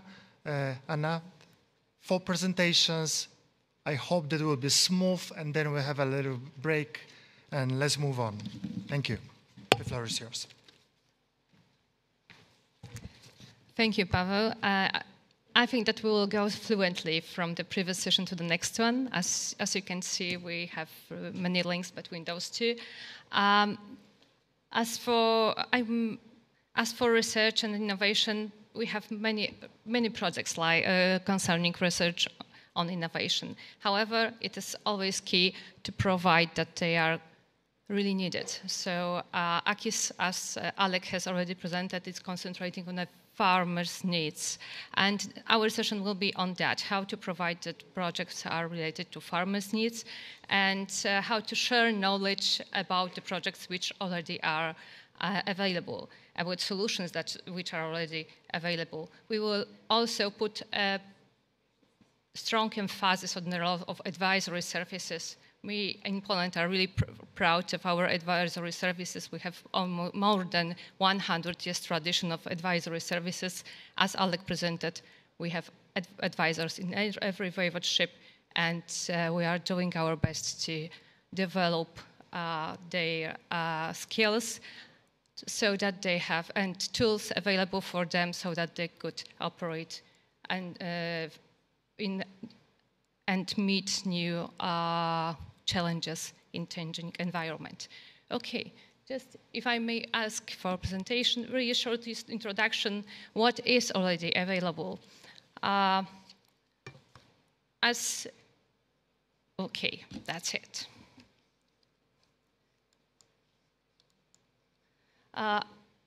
As for AKIS, what is actually it was already said, so just really shortly, the clue of AKIS is cooperation and co-creation. It was already mentioned many times, yesterday and today. We have many partners, we have many projects. How to join forces, as Orsaya said yesterday. We will try to answer that question. We try to do our best. We have many instruments, which was already set. We have instruments under the CAP, we have instruments on the horizon, The key is to provide synergy among them. The key is also to draw as much as possible at national level from all the initiatives at international projects. As you can see, I tried to summarize what types of knowledge exchange instruments we have. We have thematic networks, which collect knowledge on different subjects. We have EU Farm Book, which actually is to collect practice-oriented solutions for farmers, advisory networks aiming at develop competences of skills of advisors among member states.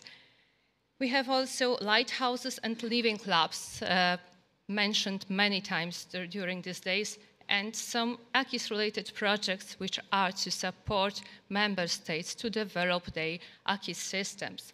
I just mentioned a few: modern acquis, IT Connect, and Attractis.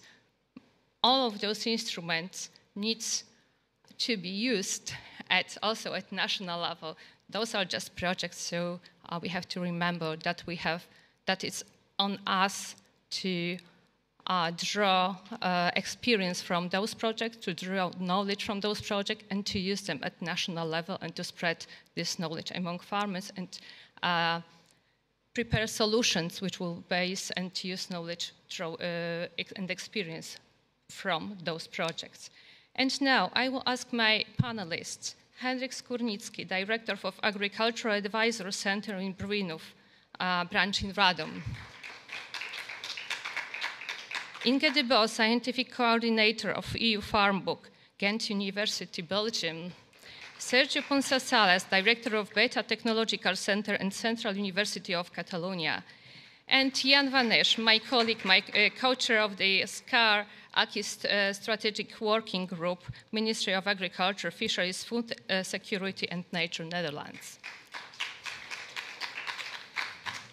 Thank you very much for coming. We will have 4 presentations so that you could draw all the best from the experience of our honorable guests. Firstly, I would ask Henryk Skórnicki for a presentation how to draw research to the farm. Henryk, the floor is yours. Thank you very much for the invitation. Dziękuję bardzo za zaproszenie i ja, proszę Państwa, przedstawię nasze ostatnie doświadczenia w zakresie realizacji 3 projektów demonstracyjnych finansowanych jeszcze z Programu Rozwoju Obszarów Wiejskich na lata 2014-2020 we współpracy i koordynacji przez Centrum Doradztwa Rolniczego w Brwinowie. Realizowaliśmy, proszę Państwa, projekt dotyczący demonstracji w rolnictwie ekologicznym. Był to projekt pilotażowy, olbrzymie wyzwanie dla doradców w Polsce, ale dzięki temu, że mamy silne państwowe doradztwo i dobrze rozwiniętą współpracę z siecią jednostek with the network of research scientific plants or facilities, we were able to successfully complete the project. Another project was about the demonstration on production and use protein plants. And the third project covered demonstration with the help of modern technology in livestock breeding and cattle breeding. It was all coordinated by the Advisory Center in Brwinów, branch in Radom. It was co-financed by the Ministry of Agricultural and Rural Development, and those projects were financed, as I said, by the Program of Development of Rural Areas 2014-2020, support for demonstration activities and information-related activities.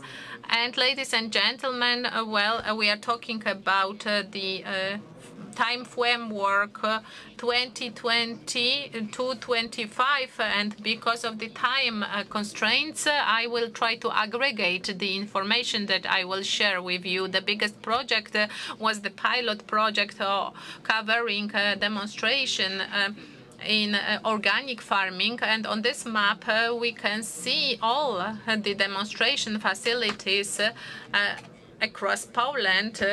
It was worth 12.5 million euro. The second project was about the protein crops, and the worth was 6-7 million euro. Trochę mniejszy dotyczący bydła. W ramach projektu, czy do realizacji projektu zaangażowani byli w zasadzie doradcy ze wszystkich ośrodków doradztwa rolniczego w Polsce, które tu prezentował mój poprzednik Bomberski, 8 instytutów i jednostek naukowych. Dodatkowo korzystaliśmy również z zasobów 6 uczelni wyższych. I proszę Państwa, główne zadania w projekcie dotyczącym rolnictwa ekologicznego to było założenie 265 obiektów na terenie demonstracyjnych na terenie całego kraju, w 152 gospodarstwach demonstracyjnych. Tematyka tych demonstracji praktycznie dotyczyła całej produkcji ekologicznej. W sumie było 25 głównych tematów dotyczących upraw zbożowych, ogrodnictwa, chowu i hodowli zwierząt, akwakultury, jak również dotyczące małego przetwórstwa. W sumie w projekcie było zaangażowanych 66 opiekunów naukowych z 8 jednostek naukowych, 349 doradców z terenu całego kraju. W ramach szkolenia rolników zainteresowanych rozwojem produkcji ekologicznej zostało zorganizowane i przeprowadzone 1432 demonstracje, wizyty na obiektach demonstracyjnych. On demonstration objects, we had practical trainings where we presented assumptions for a given demonstration object. All the results were presented and all the participants had to participate in several visits in such a farm. Having completed all the subjects within a given project, we had 64 thematic seminars organized for over 2,240 participants, and in the end we had a stock-taking conference for 2,000 participants. The whole project comprised over 11,000 participants, 11,000 farmers which underwent such trainings from the territory of the whole country. There were 107 detailed topics. Every topic needed instructions and guidelines for such facilities. This was the main role and the main task of particular participants. The second project was about local sources of protein for feed. There were 99 demonstration facilities in farms on the territory of the whole country. In the project, we had 13 scientific supervisors and 130 advisors. The advisors organized 395 demonstration visits in demonstration facilities for 3,300 farmers. Moreover, there was a summary conference, stock-taking conference organized. In the total project, we had trainings delivered to 3,500 farmers. So you can see pictures from the demonstration facilities. In the protein subject, in the protein thematic, we had 3 modules. The first offered practical cultivation of selected cultivars of given plants in a given region. It was offered based on experimental station in selected stations. It concerned mainly field bean cultivars and field peas. In the second area, we had the cultivation of at least 2 types of field bean, and those seeds were processed into feed with the use of improvement technique for feed, which was later on offered to animals. It was part of the demonstration. The third part concerned including processing plants producing feed from the whole territory. In the slide on the map, you can see the demonstration facilities location on the territory of the country.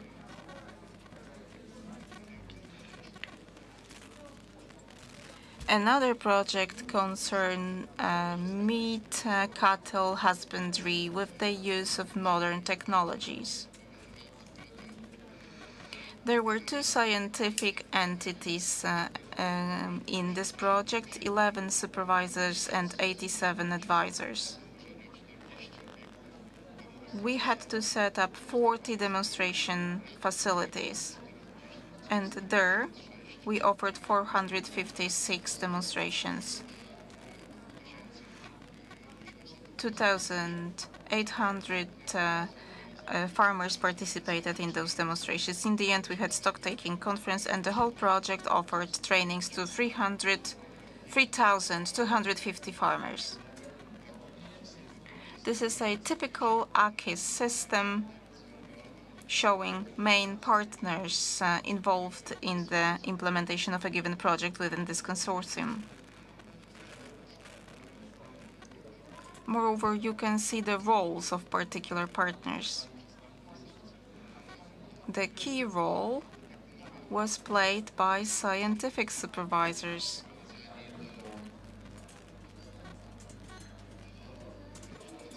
Scientific supervisors were obliged to develop observation logs and guidelines. They offered training for agricultural advisors and to train them in cooperation with farmers. Scientific supervisors, academic supervisors visited all the farms with demonstration facilities. It was also the added value for those supervisors. On one hand, they could learn about real-life production conditions in a given farm holding, and they also could learn about the issues and expectations of farmers concerning solutions of given issues. I believe that they are able to use this practical knowledge in their academic work and in research to achieve results compliant with expectations of farmers. This is also the added value of the project. Academic supervisors during the demonstration facilities work supported advisors. They offered their advice, they offered their knowledge, they offered support in organizing field visits on demonstration facilities. Their final task was to develop results and offer recommendations from the demonstrations. Scientific supervisors' role was the intermediary role in the transfer of knowledge. There were trainings offered by them. They selected given demonstration facilities. They prepared farmers for managing demonstration facilities, and they offered support to farmers in conducting observation and in maintaining documents which were required. They also moderated discussion at the stage of study visits on demonstration facilities. They prepared various information materials concerning given topics. They also prepared the description of agricultural holdings with demonstration facilities. Farmers' role were to open and agree to open demonstration facilities, and they also agreed to invite other farmers to share knowledge about organic agriculture and about animal husbandry and cattle husbandry. They also shared their practical knowledge concerning demonstration facilities. So they shared their knowledge about, for example, cattle breeding. And we know that the best transfer of knowledge is from one farmer to another farmer, especially when they discuss the practical issues concerning management of such facilities. They cooperated closely with advisors which were responsible for setting up demonstration facilities. They also shared directly their conclusions and observations and lessons learned from demonstration facilities.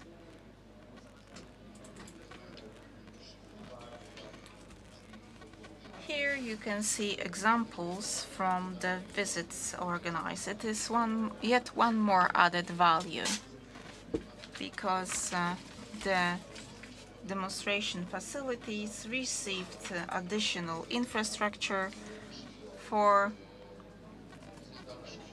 offering trainings.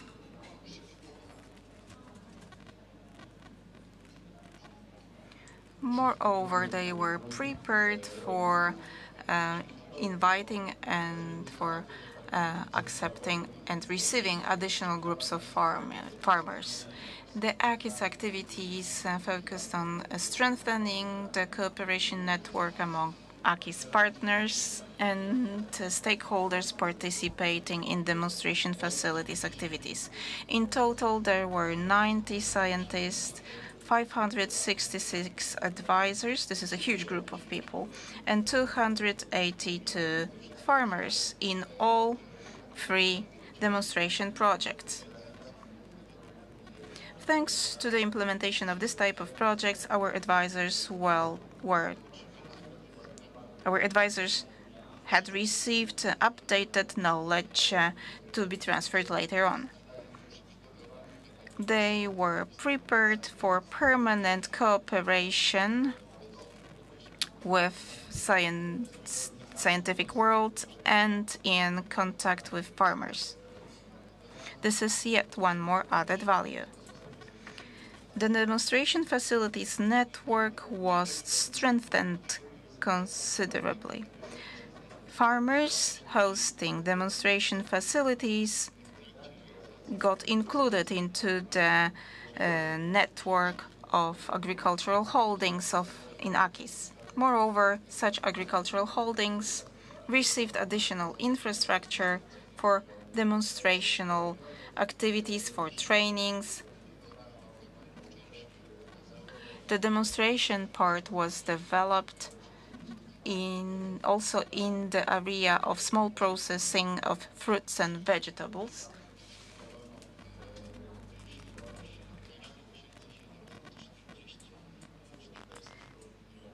(17,740) farmers received training in those 3 thematic areas. There were over 2,000 various forms of trainings for farmers on the territory of the whole country.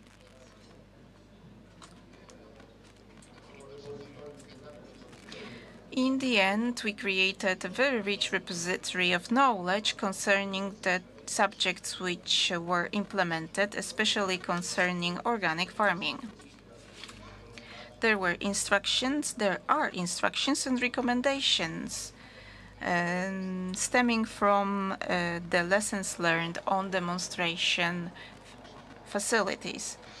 There is the picture material, films, videos, and all this can be used in our present-day advisory work and for scientific and research purposes.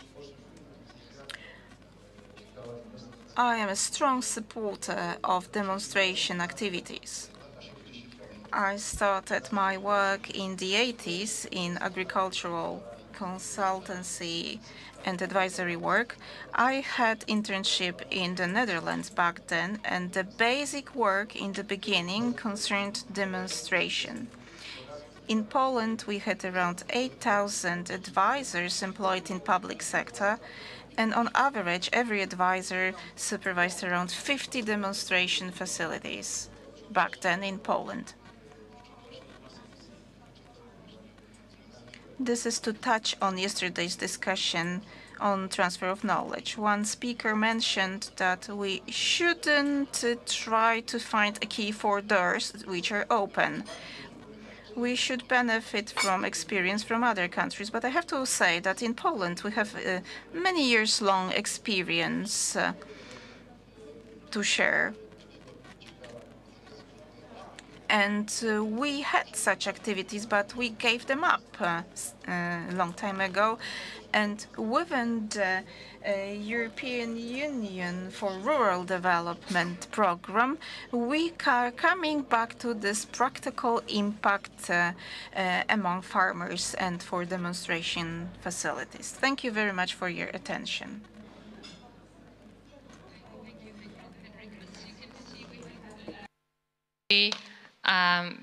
Big repository of knowledge. From demonstration project, as Alek in the previous session mentioned, we have many projects created by operational groups, so we have a lot of knowledge to be shared. How to share this knowledge, how to provide that this knowledge is practice-oriented. I think that EU Farm Book may be may give us an answer, and it is only the question how we use it. Inge, the floor is yours. So thank you for this invite. Good morning. Let me start with when you want a good solution, that we create a good problem. Let's create a problem. For all those that are involved in projects, I think you can agree with me that communication, dissemination, and exploitation of results is very important. There is often a lack of time and budget in the projects. Language is a barrier. It's challenging to reach to relevant target audiences. We need some support in creating the output of the projects. And also, need some support in uploading the output of the project. If we look to the, and project ends, very important, websites goes offline, so somehow results are lost. Let's look to the advisors. So every project has their own website, social media page, everything is scattered. Changing roles from knowledge provider to somehow knowledge facilitator, innovation broker. Is the source trustworthy? Is the answer trustworthy? Is the context applicable? Is material available in my language? Is the project still active? And I think important, can you reach out to project partners? For all of this, another thing, what would a researcher tell a farmer to convince them of their findings? Of course, it works on a real farm. But I think we all know that knowledge exchange between research and practice needs more. We have to improve that. And for this, we are creating the EU Farm Book platform. So it's a platform, online platform that gathers and provides practice-oriented materials from the domain of agriculture and forestry. And we are doing this for the main target users or the farmers, foresters, and advisors. Of course, all of you will benefit from it, because also policymakers, trainers, educators are in need of these innovative solutions, practice-oriented materials. So what does the EU Farm Book offer? I took with me some of these flyers. So I will go with you about the key features that drive impacts. And if you want to have a summary of my presentation, I would like to invite you to go to the registration desk, and there you can find these flyers. So first thing, it's easy when you're searching for a project or when you're searching for a topic. Also, we have a chatbot, so artificial intelligence. A farm assistant can help you to find solutions. And for that, we are offering a somehow closed, we train the model, AI model, so it's closed, and it's only looking for the knowledge that is uploaded and that is available in the EU Farm Book platform. We collect all trustworthy project results. In this stage of the development, we are almost busy for 3 years. It's about EU-funded project results, EIP Agri OG results. And next to that, we know that you can find solutions in these knowledge objects, in these project results. We are very proud to show you that we also have dedicated project pages with an attractive design, so that we can give you greater visibility and accessibility at EU level. Here you have an example of an OG, an operational group project from Romania. I could also take one from Poland, because if you would go to the EU Farm Book platform, you can already find some results of the Polish EIP Agri projects. We offer you a place. The project is offered a place for the results, but also the partners. You can open a calendar and share events. And later on, we will open a discussion forum so that you can interact with your stakeholders and that you can really share all these good practice-oriented materials.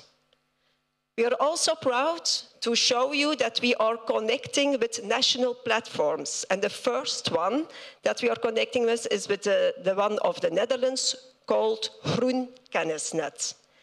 Groen Kennisnet is a very big national platform. Yeah? And we just decided together to take a part of the collection. So it's not that we want to connect and give access from that database to EU Farm Book platform of all their sources, but we only select those that are practice-oriented, that are relevant for the practitioners in farming and forestry. Perhaps I want to ask you here, all existing databases, platforms, knowledge reservoirs, we are open to have a meeting and to see how we can connect, because I think that's so important that you are visible on the EU Farm Book platform and that you can stay there for a longer term and also for a great visibility. For projects that have their page, we are giving a lot of metrics, so you can really have it in a qualitative and a quantitative way. What is the impact and who are you reaching? So for the contributors, we make it easy by also having artificial intelligence to upload your material. So we have automated metadata extraction. It's data about data. For example, it's the author, it's the publication year, it's the region, the language, and so on. So AI helps you with this, and you just have to confirm, or if it's wrong, you can correct and then upload it in a very fast and easy way. And I would say, I almost forget it, we offer you a multilingual availability. So the full platform is now available in the 24 EU languages, also Farm Assistant, the chatbot is helping you, and we are also looking for real good translations for the knowledge in all these documents, videos, and so on. But we offer more, so we are not just another knowledge reservoir, gathering and collecting all the materials and innovations, innovative solutions on one place. We want to do more because it's so important that what is on the uFarmbook platform is of high quality. So for that, we are having a team that is dealing with what is very relevant for the practitioners, how can we support project partners to make that attractive so that the results are of high quality. So here, this is also the summary. For those that are interested, you can scan the QR code and you can find some video tutorials and a lot of information. And I think my take-home message is that we are, uFarmbook is the point of reference for farmers, foresters, and advisors. So we want to make all innovative solutions readily available. We want to foster the transposition of innovative solutions to practice, and we want to connect knowledge and actors. And I fully agree with you that it's so important that farmers meet other farmers and that in-person exchange of knowledge is very effective. However, for example, with these demonstration activities, it would be so nice that we can share all this knowledge and results, what was going on that farm, and that we create greater visibility across Europe. To end my presentation, I want to say that we are not just another platform, so we are also an initiative to stay for the long term. And we are complementarity. So I would say we are already connecting with the existing EU databases, so with UCAP network, with Cordis, somehow in the back stages, and also with national platforms. So we are very open to offer, to connect with all national platforms, sector platforms, regional cluster platforms, and we want to give operational groups, but of course also other EU-funded projects, a dedicated project page. I would say just compare it with LinkedIn, that you are on also uFarmbook with your page so that you are visible. So, thank you.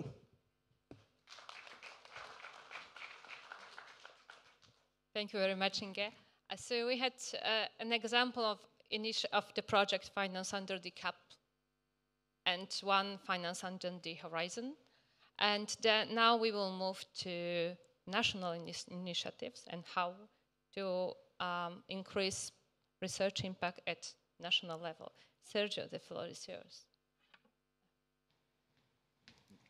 So thank you. Good morning to everyone. I will talk here. Thank you. So thank you very much for the invitation to the Ministry of Agriculture, and I'm very honored to be part of this session. During the previous sessions and also yesterday, we have been discussing a lot about what to do. So what are the gaps, what are the technologies, what are the regional needs, what are the instruments that we need, even what are the policies or incentives that we need. I will try to respond another question, that is how. I will be focused mainly on the how we can increase the impact of all the research that is already being done, research and innovation, that is already being done in Europe. It's of high quality, but we think that we're still missing some good opportunities to increase that impact.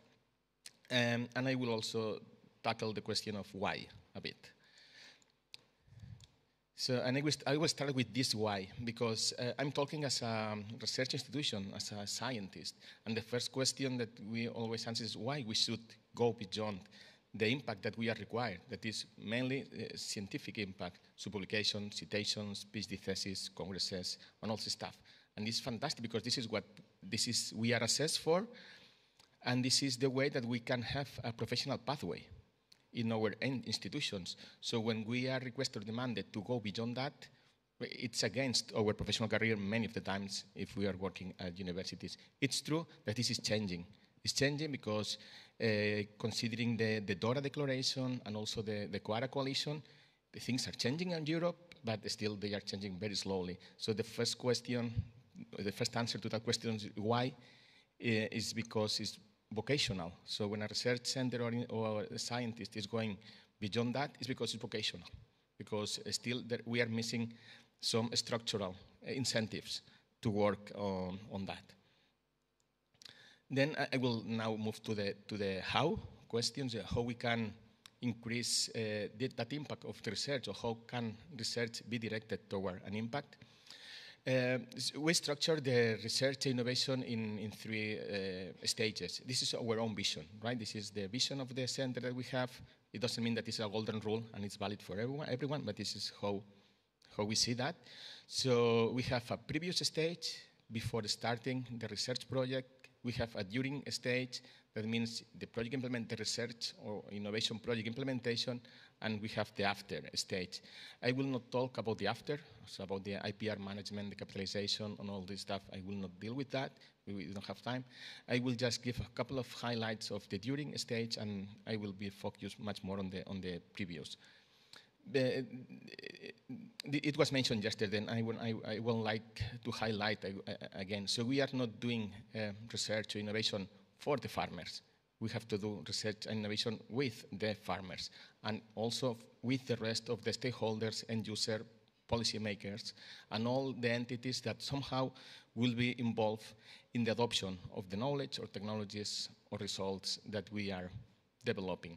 So it's important, and in the European frameworks already exist some measures to tackle with that, so to consider the social and science and humanities, the multi-actor approach, the multiplier entities in the consortiums, the sustainability assessment, all this stuff is already considered. We also have, as Inge mentioned before, the EU Farbook, that is the long-term reservoir, that is more than a reservoir, right? But this is in place, so we can fit, during the project implementation, we can fit that platform with the results to increase the dissemination and adoption of the results. And this is fantastic, but I would like to highlight this slide, because in our opinion, we are under a static research scheme.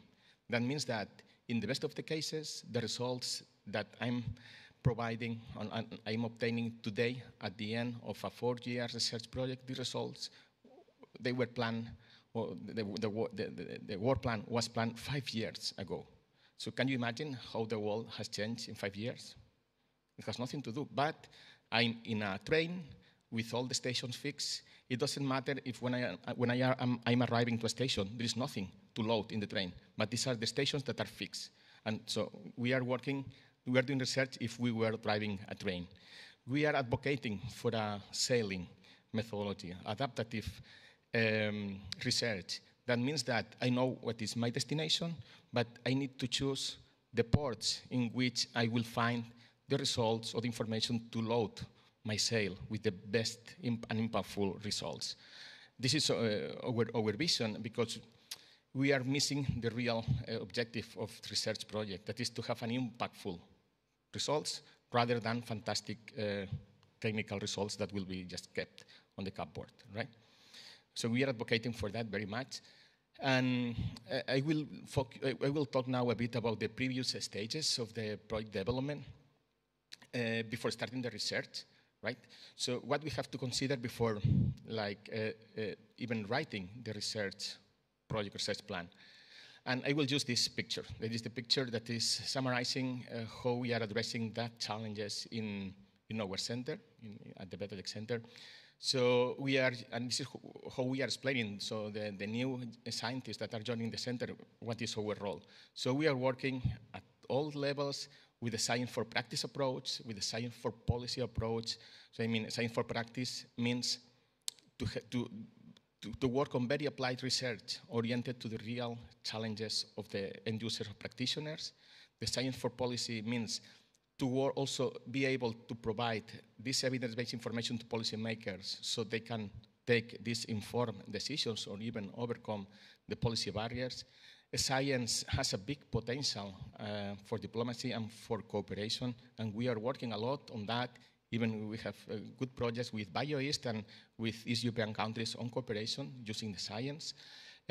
We are working a lot science for science. This is the classical meaning, so providing a lot of information to the scientific community, but also to work on the education, so how we can also fit the educational part of the universities with that information.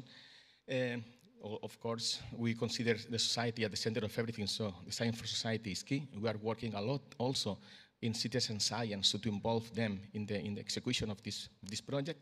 And we act as facilitators, as a boundary organization to promote the practice for policy communication or approach, because this is key. We don't have time to go deeper in all of them, but I will just talk about two main axes that we are working with. The first one is the science for policy. And this approach that I'm going to explain now is valid for all the axes that we consider. If I want to really have this impact or provide the right information to policymakers, first I need to understand what information do they need. So what are the short, mid, and long-term policy trends or challenges that are on the table? What are the policy barriers that we need to overcome? So if I have this information in mind, then I can work in the research project to provide the right information that will be absolutely useful for that policymakers. But first, the scientific community should do this step forward to understand how policy making works and how it should be developed. So, because then it's the way that you can absolutely involve them and provide this added value information for policymakers. The same is happening with the practitioners. If you want to really tackle their challenges, you need to be part of their world. You need to understand what are their needs, their problems, their short, mid, and long-term challenges that they will have, all the logistic problems and the day-to-day problems that they are having. So then you can much better direct your research towards the needs that they will have and increase the adoption of the knowledge and whatever you are developing. And they are helping us also to increase the adoption of the knowledge because they are helping us in this peer-to-peer communication with other farmers and practitioners that is much more efficient than the academic to farmers communication. So, and this is a good help for us. We also think that it's important also this approach, the practice for policy approach, because it's the way that the practitioners can better accept all the policies that are put in the ground. And this is, I think, an axis that is not considered enough because we need some entities, and we consider that scientific entities or research entities are that kind of entities that we don't have any conflict of interest. We are objective, we use evidence-based information, and we can work as boundary organizations to facilitate this communication and exchange of information. And I was requested also to put some examples at regional level, how in Catalonia we are working on that, because I have explained what is the vision of the BetaTech Center, but this is a shared vision, again, with the Catalan government now, with the regional government. And we are working with them in different initiatives. This is just an example of how they are organized. So we have the Ministry of Agriculture and Farming, that they have the strategic vision and planning in the food sector, but they are also defining specific funding instruments for the agri-food sector to collaborate strongly with research institutions. So these are specific funding. instruments. Then we have the Department of Research Universities. They have specific funding instruments for the territories. That means that if you see the region, so outside of the coast, the rest of the region is mainly rural, and the main economic activity is food production, agriculture, farming. That means that in many of the territories, all the strategic projects will be mainly related with agriculture and food production. And this is complementary with all the tools and instruments that the Department of Agriculture are deploying. And all of this is engaged with the Department of Finance and Economics, that is the one that is providing the resources, but also is the Smart Specialization Strategy Management Authority that is absolutely aligned with all the strategies of the other departments, because they also have their own tools to promote that. Just a couple of examples. So we have in place now what they call the Innova Plan, the Innova 2030 Plan, that is about how to increase the transformative impact of research in the food systems in Catalonia. So, and they are promoting strong and very important strategic initiatives. And then in parallel, we have the food strategy of Catalonia, that is the one that is defining the innovative funding instruments, and they are working together, right? And it depends absolutely from the Department of Agriculture, and also this is connected with all the CAP resources, I mean, with operational groups, demonstration activities, all this stuff. Then if we are moving with a more general approach, but with instruments that depends from the Department of Research University, or the Ministry of Research and Universities of the region, last week they launched an innovative call that is called the Regions of Knowledge. So to be honest, they refer more to the territories of knowledge. That is a way to promote that all the actors in a territory work together towards a common goal, taking as the main basis the knowledge and that stays in that territory. All these projects must be led and coordinated by a research institution, but they have to engage and involve all the other stakeholders in the region that are like dealing with the same challenge. And this is a very innovative call because they have two main objectives. The first one is to produce evidence-based information to policymakers at all levels, from local to territorial, but also regional. And the second one is to promote the economic activity in the territory based on knowledge and innovation. And so this is a new approach that is related with the S3 strategy of the region as well. And then another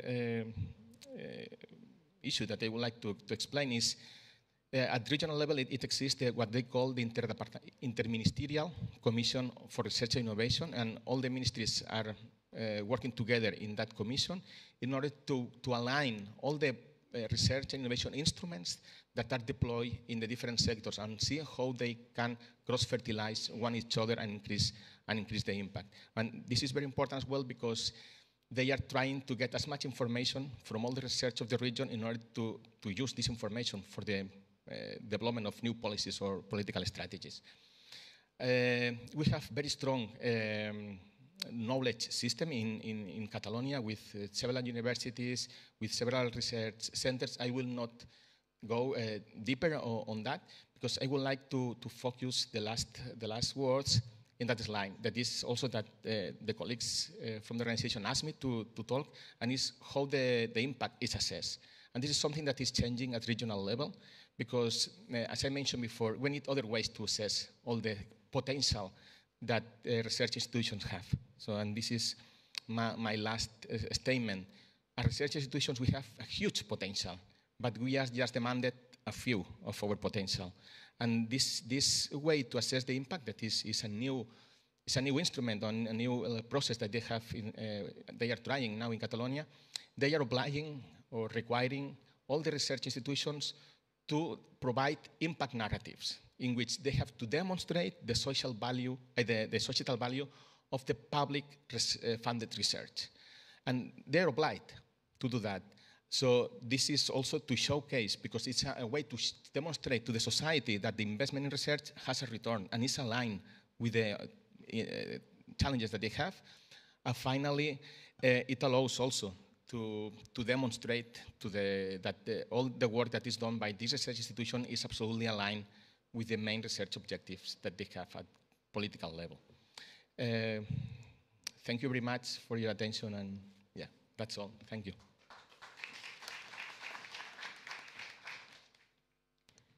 Thank you, Sergio. And now,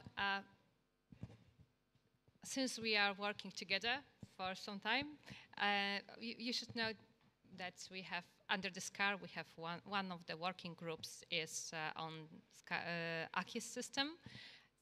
And I would like to ask Jan, the co-chair of this group, to say a few words about the factors which are influencing a well-functioning ACIS.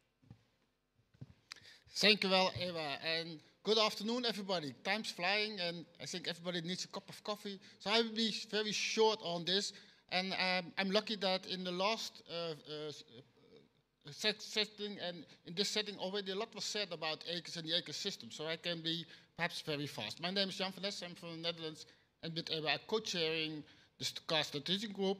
SCAR is the Standing Committee on Agricultural Research. We are already here on Tuesday, having a SCAR plenary meeting. We have also type of working groups under the SCAR. One of them is on the Agricultural Knowledge and Innovation System, ACIS. We have 29 countries with the European Commission, some key advisors. Long experience on share experience between member states and commissions. Our mandate is ending end of this year. I have a 3-year mandate, so we're going to prolong it for the next period. We're going to have a report with all our ideas, suggestions, results by the end of this year. And we have a nice website. Thanks also to Jose, who's in the room, and Refresh SCAR, that's just helping us to support us. And just have a look at the website. You can easily find it on the SCAR ACIS. Now I have a question for the room, because you're all listening already this morning. Who of you thinks that he's part of an ACIS system? Who thinks he's part of an ACIS system? I don't see that much people. I have a surprise of you. Everybody is part of the ACIS system. If you're in the government, if you're an advisor, if you're in research, if you're in a local government, wherever you are in education, you're all part of an ACIS system. And this is an example of the ACIS system of the Netherlands, but I think we saw the same picture a little bit of the ACIS system in Poland. We try to put the end user, which is perhaps a farmer or forestry or fishery or somebody in the value chain, in the center, and around them there's a group of actors contributing to solving the problem. Large number of actors, it's working together, but I want to stress it's more than a network. Sometimes people think, okay, ACIS is like a network, people working together. It's more like a network because there's dependency on each other. And I think we heard a lot of good examples. You cannot do a good policy making if you don't know what's happening on the ground at the farm level. And to get that information back from a farm level to a government, you need an ACIS system. You depend on it. If you're an advisor, you need to have knowledge coming from research stations. You depend on each other. But the research station also depends on advisors to spread the knowledge or to get information back about things that works or not. So ACIS is a way that you depend on each other, and that's why it's a system and not a network. So it's about interaction between, for instance, research and practice, to just pick out one of the actions. Between research and practice, we heard a little bit about it already in the last speaker. Have to acknowledge, it should be a real cooperation, and you only can do that if you acknowledge that there's also expertise with farmers and other actors in the field. That's where it starts. Have practice-driven solutions, not theoretical ideas, but practical-driven solutions that will fit the need of farmers. Have incentives for researchers to do these activities that are more impact-driven than trying to make a nice report. Connect the innovation groups, European Innovation Partnerships, with the living labs. I think if you were in the room already also yesterday, we heard a lot about living labs, we heard a lot about operational groups. We have 1,000 operation groups working on soil. We have a number of living labs working on soil. What would be more sensible than just try to find more cooperation between these two? And we have a number of instruments in place, and I think we already saw a lot of instruments already in the presentations about Horizon and in the CAP. So, the whole advisory system, just if we looked at the system, just focus a little bit on that one, it's crucial. Advisories are very crucial in the ecosystem. They are the intermediate between all kinds of actors. What type of advice? Member states have different type of organizing advisory systems. It can be a public advisory system, it can be a private advisory system, but it has to be impartial and at the later state of the art. And they have a whole also, I think we heard it also from the Polish example as an innovation support service, how to organize this.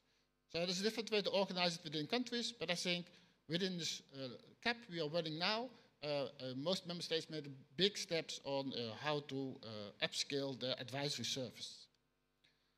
Then one we had a policy later on is about smart platforms and knowledge hubs. I think you heard the example of knowledge hub from the farm book. There are a number of other knowledge hubs there. Because where's the knowledge going to when projects end? And I think Inge also showed that in the farm book. Smart knowledge hubs should be more than a library. It should be easy to accessible. It should be timely, ready to use tools and solutions, supporting the advisors like the back office and the farmers and the schools. And the farm book is an example, as I said. How can we strengthen the synergies between the different AX instruments? We heard about the AX instruments in the CAP, and the AX instruments in the Horizon. And I think the first one is meetings like this, where we can see, okay, what's happening in lighthouses and in living labs, what's happening in the CAP with demonstration farms and European innovation partnerships, and how can we make a connection? And we should do that more on a substantial scale, so we try to work out a way that, for instance, national contact points, which have a lot of information about UIs in Europe, and the CAP network can work more together, just to connect these networks together. Use the existing knowledge that comes from the Horizon. In the Horizon, there are a number of activities around ACES. For instance, we can use that in making our CAP interventions better. Addressing the needs that comes from the CAP interventions, because our advisors which are in the field or in European innovation partnerships, in the groups, in the operational groups, they see what are the needs, they see what are the things that are running on the field, and we can use that to feed into Horizon projects. And I think we can do that even better than we do it now. And the last one is the align the instruments that we have, for instance, like the lighthouses. Another one on education, because we tend to forget perhaps the role of education in the ecosystem. And education is not going to school till you're 21 or 25, whatever, and then end of education. That time is past. I think the things are changing so fast. It's more like lifelong learning. You have to keep in touch with what's happening on the ground, what's happening in the research. So lifelong learning is coming up very fast. Education is important, also for the ecosystem. It's about peer-to-peer learning. It's about farmers and advisors. It's also about digital skills, for instance. We heard a lot about digital in the last meeting. Digital skills are one of the typical topics we like to do in lifelong learning. And we heard a little bit of micro-credential as a way of certification and recognition of the things you do in the education system. So we try to draw in the education system in our ecosystem, use all these instruments they already have in the education system. And that was my thing. Thank you for your attention.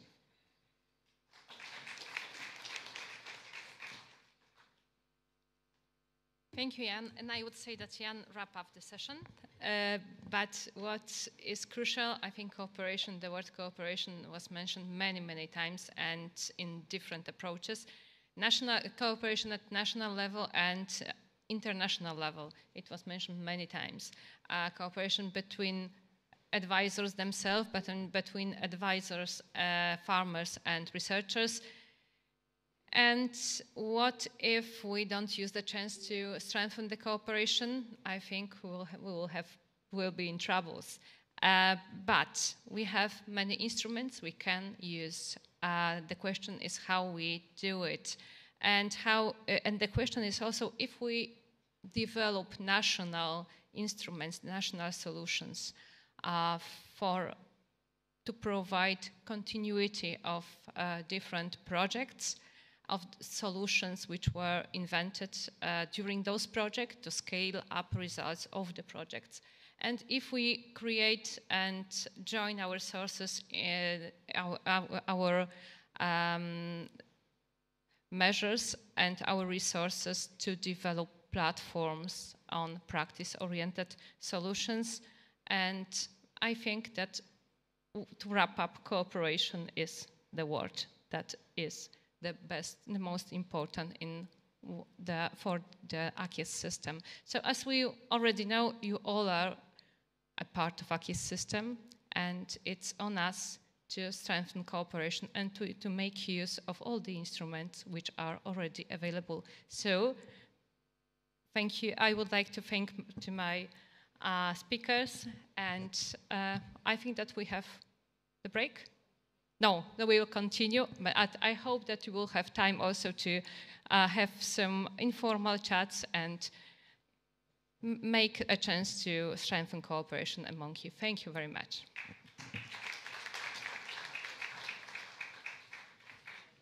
Thank you very much. Again, maybe time for family photo, family picture. And yes, about the break, we did not deserve for the break. No, I just like the keyword for today's conference is a collaboration. So we need a collaboration also from you. And that means that we will combine the session with the coffee facility. So please help yourself with the coffee, and we'll continue with another session. Next session is equally important because the session will be the practical outlook on the food systems transformation. And we've heard yesterday that the food systems have a power to change the societies and the economies, change the world. It's like this is something that around what we can discuss and build the narratives for a better world. And for this, I would like to introduce my honorable speakers today. To take this seat, and we'll continue. The first speaker I would like to introduce is Christian Bugge Hendriksen from University of Copenhagen, representing project and coordinating project Clever Food. Hello, Christian.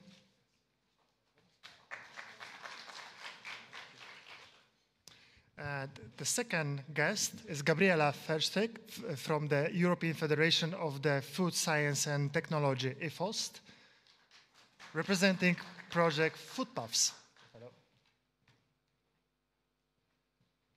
The third speaker will be John Ingram from the Oxford University Food System Transformation Group from UK. And John is representing project FOSNET. And the fourth speaker is Justyna Kulawik-Dudkowska, Senior Partnership Manager, EAT Food Northeast from Poland. Hello. Okay, and we'll start with the short presentation, 10-minute long presentation, and just a brief discussion. I will start with John. Okay, thank you. Excellent. If you need a microphone, or use well, just stand. That's good. Well, good morning, everybody. Thanks for staying with us over this this extended period.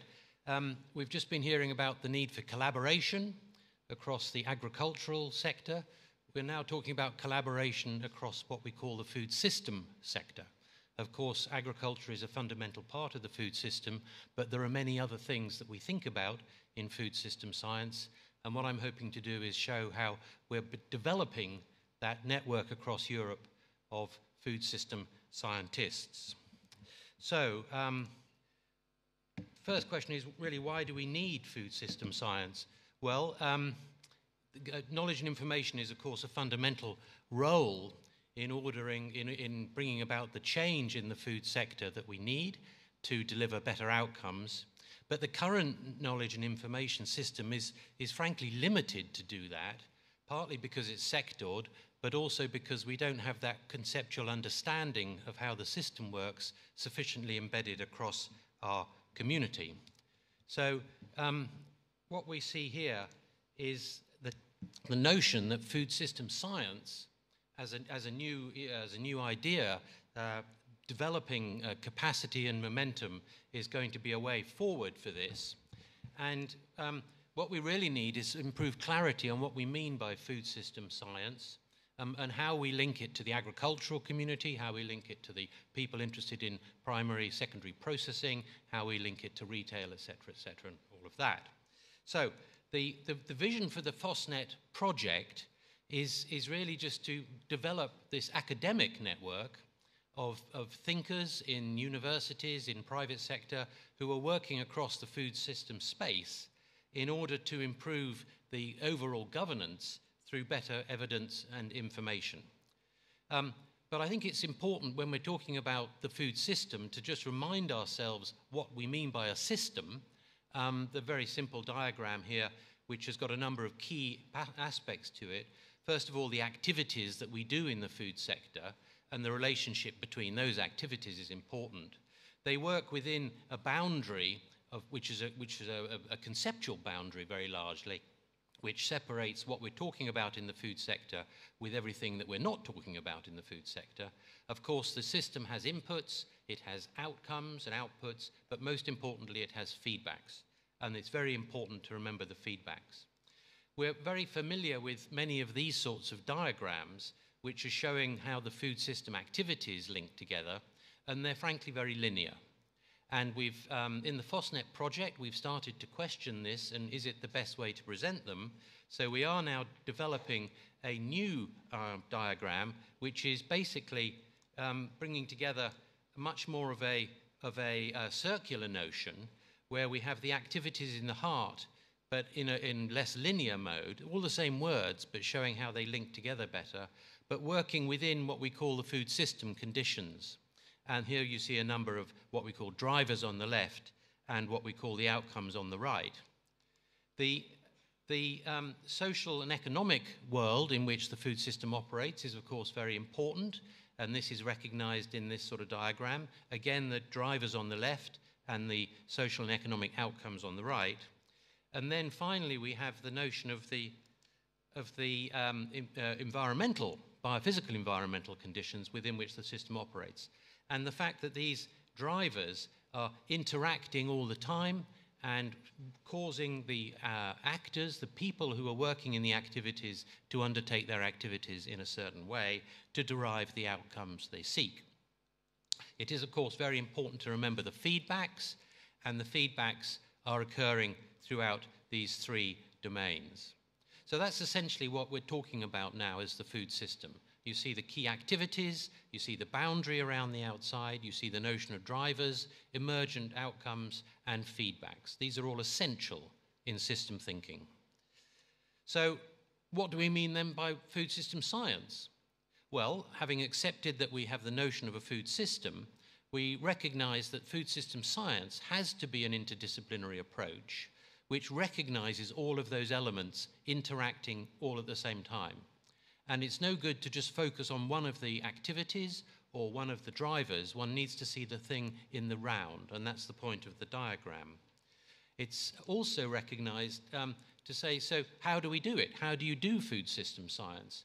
Well, apart from the fact it obviously needs the systems approach, it's got to integrate diverse knowledge. And there's a sister project called FOSTER, some of you may know about, which is looking at how we integrate more citizen-level knowledge with academic-level knowledge. But it has to be participatory. We were hearing these words earlier today. It has to be democratic, it has to be equitable, it has to recognize the context in which the questions are being asked. But then the next point is, and why are we doing it?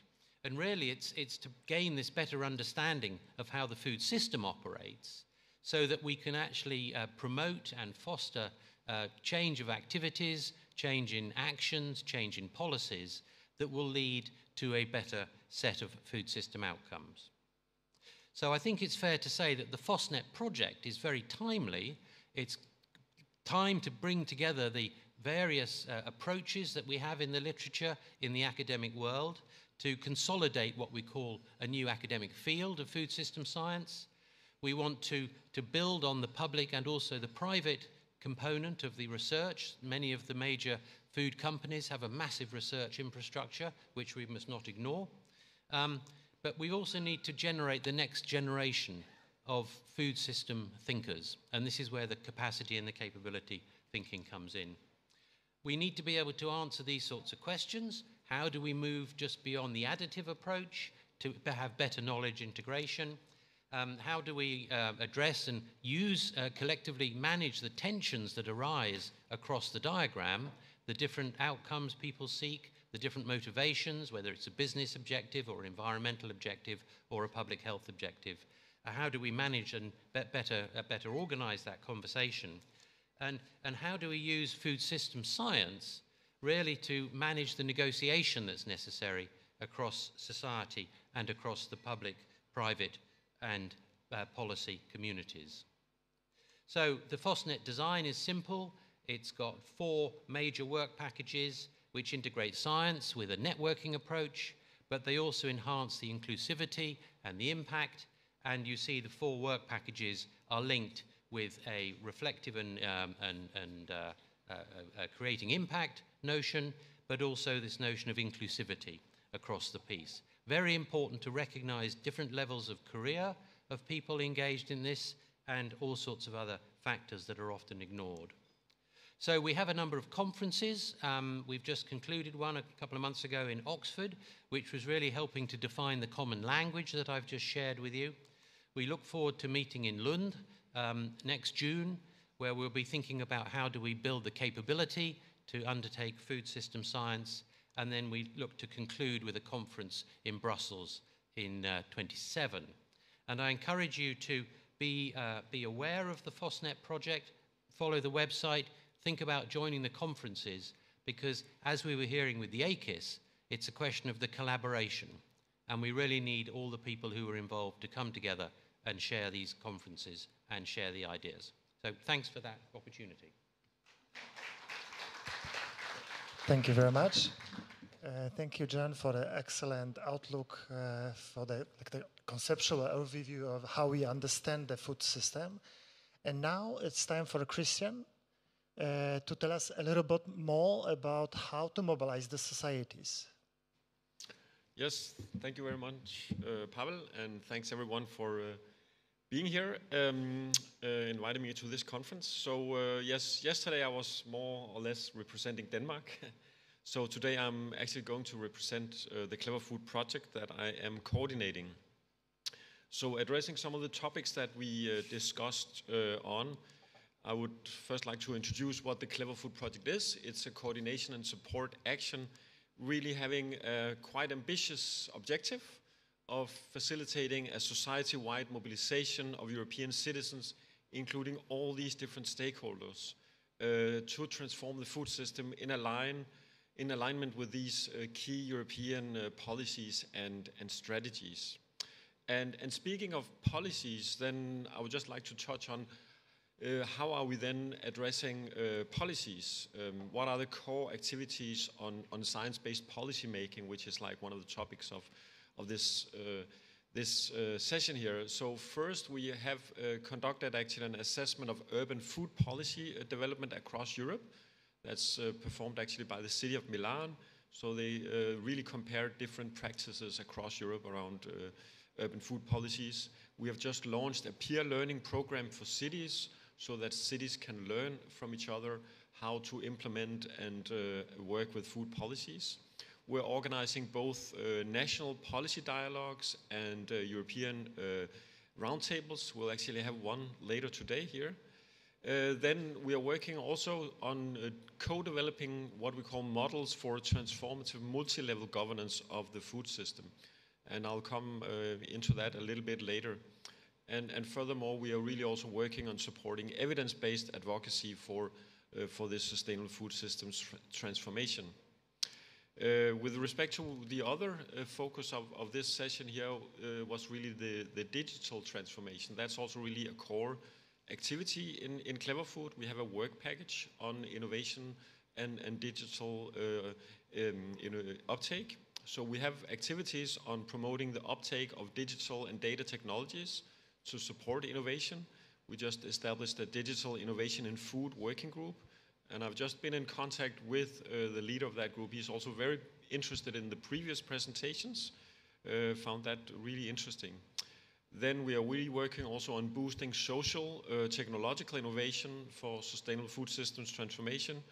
And very importantly here, also co-creating a strategy for removing lock-ins and barriers for developing sustainable food value chains. There are a number of barriers and lock-ins in the agriculture and food system that really prevents also the uptake of these digital technologies. One also important aspect is how do we actually secure funding for this. So we are also working dedicatedly on mobilizing impact investors, but also crowdfunding platforms, other sources of funding for supporting this transformation. Then we also have a lot of activities because we are a coordination and support action. So basically the whole of the Clever Food project is aiming to support also other projects that are working to transform the agriculture and food system. So we have established two networks, the Food 2030 Project Collaboration Network. It currently has more than 90 members actually. And what is actually the common thing for these projects? They are all working on different aspects of transforming the agriculture and food system. But it can be both with technological innovation, social innovation, and governance innovation. So we find that they actually do need also have this food systems approach that John is addressing. They don't need to focus maybe on a food system, total food system, but they need to have this approach. Then we have established a corresponding network for living labs, also around 90 living labs that are working on transforming the food system on the local level. Then we are developing different toolkits that can be used by the network, an education toolkit, a public engagement toolkit. We're working with actually FOSNet and FoodClick on developing this high education network. We have also an interactive exhibition that is traveling around different EU presidencies. Currently it's in Poland. There's actually interactive, there's a, if you go there, the thing that looks like a freezer or a refrigerator in the cafe area is actually a version of that exhibition that you can try out. So it will go to Denmark in the fall here. Then we're also developing an influencer hub, and then we have the Food 2030 online platform that you can access at food2030.eu. So just some few things about the networks that we have created, the collaboration network and the project network and the Living Lab network. It's really for everyone involved to join forces. It's for sharing successful practices, exploring synergies, for receiving targeted support from the Clever Food project, developing new competencies, but also very importantly to collaborate on activities and organizing joint events. So we are collaborating with several projects on this unlock strategy. We have also collaborated with Food Paths and several other projects. So we really try to facilitate this cross-fertilization between projects. We also have a dedicated web page basically for every project that is a member, so one can showcase results. And then we are of course also working together to really inform also policy making. If you are already a member, then you can join by using these QR codes. Also, if you are not a member yet, both of the Living Lab network or project network, then you can visit also our homepage. I would like to zoom in briefly also now on a recent initiative related to policy, because we are actually just now about to finish, complete and launch a policy brief on strengthening the food systems approach in EU research and innovation. Actually, going back to the presentations yesterday, I was really happy to see that there is really, I think, really getting an understanding that we really need this food systems approach across EU policies. And that's actually what we are addressing also in this policy brief. I'll briefly go through the background for that. We have kind of identified what we find as some challenges in EU research and innovation. We do see some coordination, and very happy to see some coordination between DG RTD, DG Agri, also DGN, but we think there could be really good opportunities for having more collaboration alignment. Then in general, in the EU, there is really also a lack of integration between policy domains and governance levels. Some of the EU funding really provide more short-term incentives, and there's still lack of collaboration between the different initiatives. It's not always that all the relevant expertise is being used to its full extent.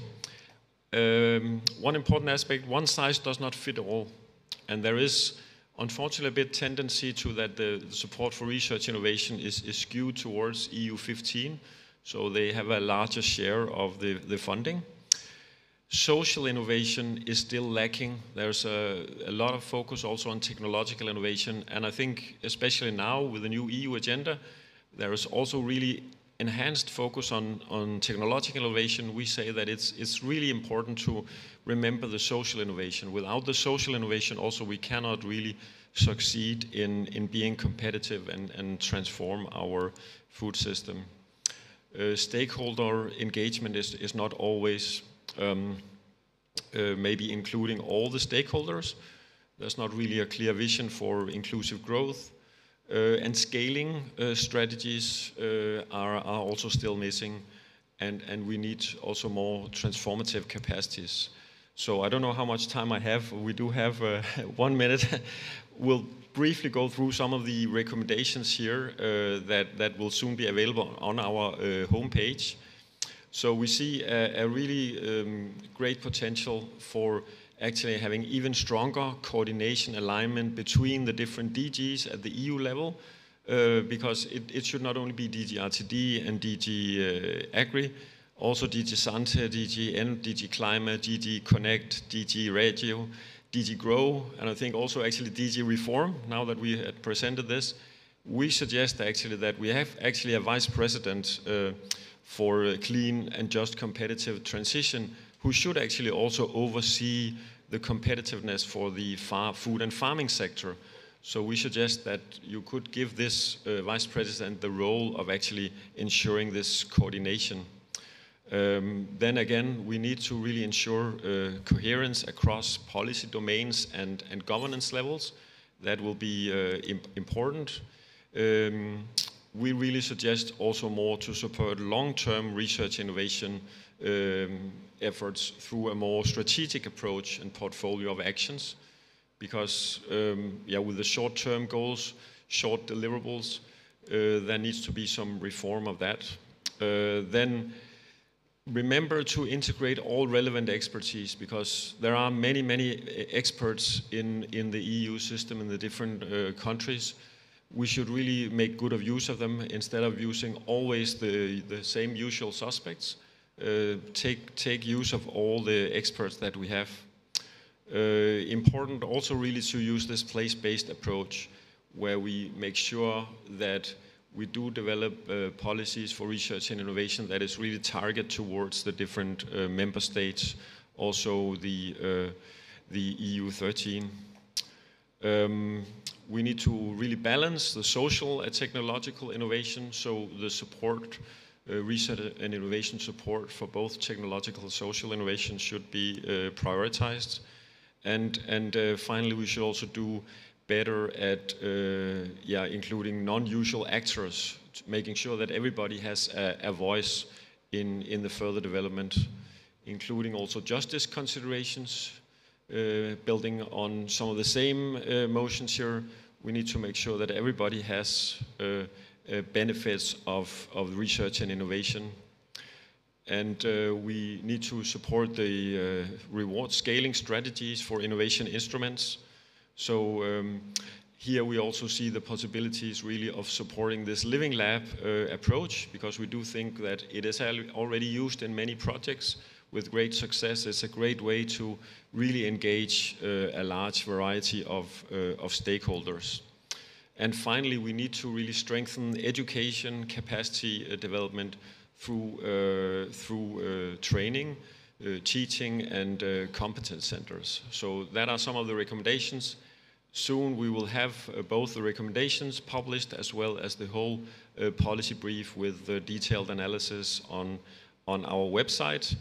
We look forward also to discuss these different recommendations for policies actually at the next EU conference under Horizon Europe that we expect to have in December in Copenhagen. It will be focusing on bioeconomy and transformative governance for food systems and biodiversity.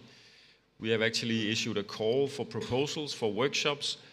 It's a closing today, but if you have any good ideas for workshops within this topic, then please scan the QR code and you can also get in touch with me.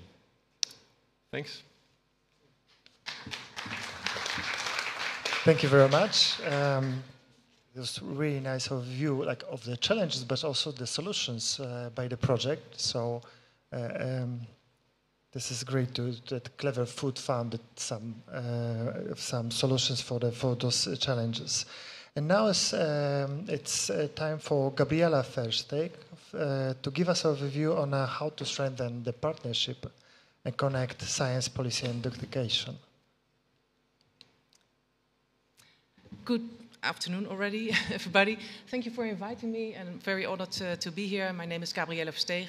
I'm standing here on behalf of EFOS, representing the Food Paths project. So we all know that the food sector has increasingly been impacted by climate change, land degradation, biodiversity loss, hunger, malnutrition, scarcity of water, and renewable resources. Food Paths project paved the way for future foods, the Partnership for Sustainable Food Systems for People, Planet, and Climate. And the idea was to confront challenges via co-funded research and innovation projects and strategies, systemic approaches using case studies, also in living labs, and building agendas for research, innovation, policy, and education. As we heard yesterday, the first round of the call for proposals is already we're in the final phase of the first round of the call for proposals for the future foods. They were initiated last year.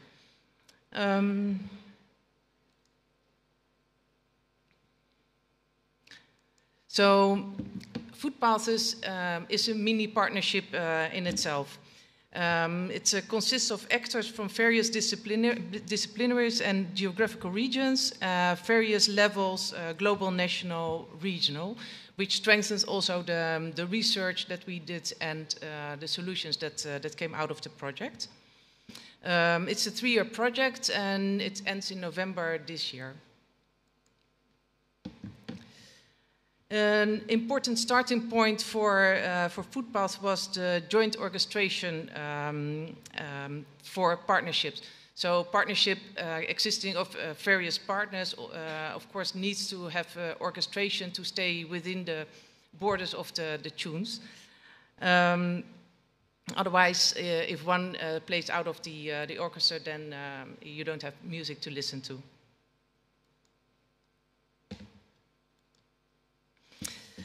The past 3 years, we have experienced that creative and constructive multi-actor partnerships exist already. We've better understood how they function, and we combined these lessons together with the lessons that we acquired ourselves into a manual. And the manual consists of 7 components. First of all, element on governance, on knowledge, so knowledge exchange, lifelong learning, education, and the research, innovation, policymaking, education concept, RIPE concept. I will tell a little bit more about that. Experience, co-creation, so infrastructures like the Strategic Research Innovation Agenda, Knowledge Hub. We also created a toolkit and the University Branded Network, and I will explain a little bit later on that as well. We have a component on communication, expressing that two-way communication is very important. We also drafted the observatory to observe the actors and the actions in the sustainable food system. Knowledge Hub, a platform where knowledge is acquired and can be shared and can be accessed by various partners. And finally, the operations, the modus operandi about inclusivity, actors, flexibility, and also including frequent feedback loops. That brings me to the RIPE. So that is about the connection between research and innovation, science to policy, and education. So it is a conceptual framework. It has the potential to function as a strategic coordination framework, facilitating the alignment of the research, innovation, policy, and education. I call it RIPE. That's quicker. Through the promotion of system thinking, structured collaboration, and evidence-formed policy development. So it will only become a true guiding framework once it is filled with concrete pitched pilot actions. And of course, it needs to be paired with safeguards for scientific integrity. As I mentioned, still largely conceptual, but increasingly acknowledged by stakeholders as a shared narrative that helps to systemically align research, innovation, science to policy, and education. And I want to reflect back to the word collaboration again, because I think we heard the word research, innovation, policy, education already a couple of times. So Foodpath is collaborating with FOSNet, Clever Food, Click Food, also with EIT Food, closely on the project and the results.